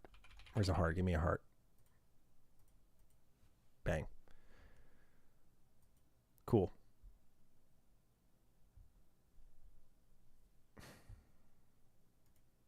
Oh, I like this one. More games need a feature of like Final Fantasy 16's active time lore for story condensing and accessibilities. Tactics also did this. Yeah, like context, revisement, that sort of stuff. Pentiment did this as well. Yeah, like really good point there. Really good point. Shout out on that. That's a good point.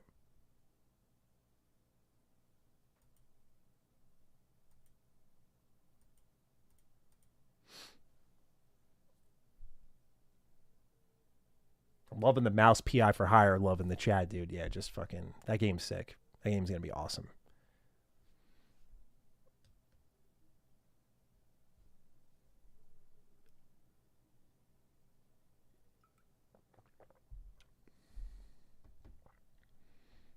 Is the no dungeons in Crimson Desert like confirmed? Like, hold on, let me just type in Crimson Desert dungeons.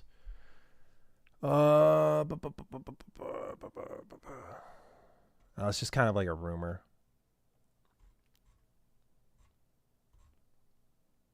No dungeons would be a little bit disappointing. So yeah, it's coming from here. Yeah, it was like on Reddit. Lack of dungeons, crypts, so on.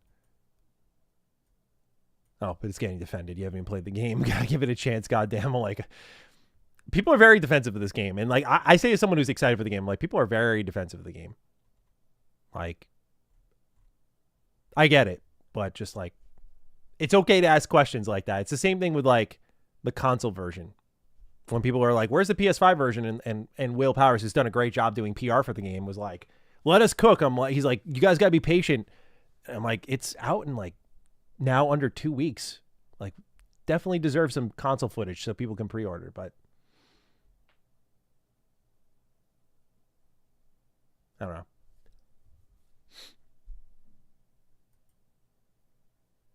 No official confirmation though. I mean, they do have those like sky islands, so I'm sure that I'd be surprised if there was no dungeon, especially for how like Dragon's Dogma coded the game is, and they're like, oh my god, it's like this game is bigger than what's it called, like Red Dead's map by a little bit. It's bigger than Skyrim, and they've talked about how it's important to fill it with interesting stuff. It's like you better fill it with interesting enemies to fight in dungeons, but we'll see what covers the overworld.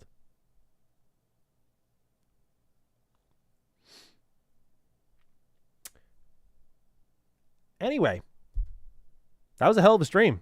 We got a lot done. But I got to remember it's the weekend. I was like, oh, I'll just hang for a little bit. I'm like, it's the weekend. I should go like kick my feet up for a little bit. But this is a lot of fun, guys. I appreciate you tuning in for a Saturday stream. I know it was a little bit off schedule, and I can tell by the concurrent viewer count. This is the lowest we've ever had it. So I'm just like, okay, noted on the Saturday streams. I was honestly expecting, I'll be real. I appreciate who's here because I was expecting a lot more of a turnout for our like topics. And I was expecting a lot more of a turnout given it was like, oh, a lot of people always say they can't make the Friday streams. Like Saturday should be great because everyone's off, but like everyone's busy, bro. They got shit to do. Anyway, hell of a stream. Bleh. Appreciate you all being here. This has been a lot of fun. And so we'll catch up Tuesday. That's our next stream plan. But until then, ladies and gentlemen, thanks for being here. Love you guys. Love you gals. And we'll talk soon. All right? Mwah. Hugs and kisses. Bye-bye. Have a good rest of your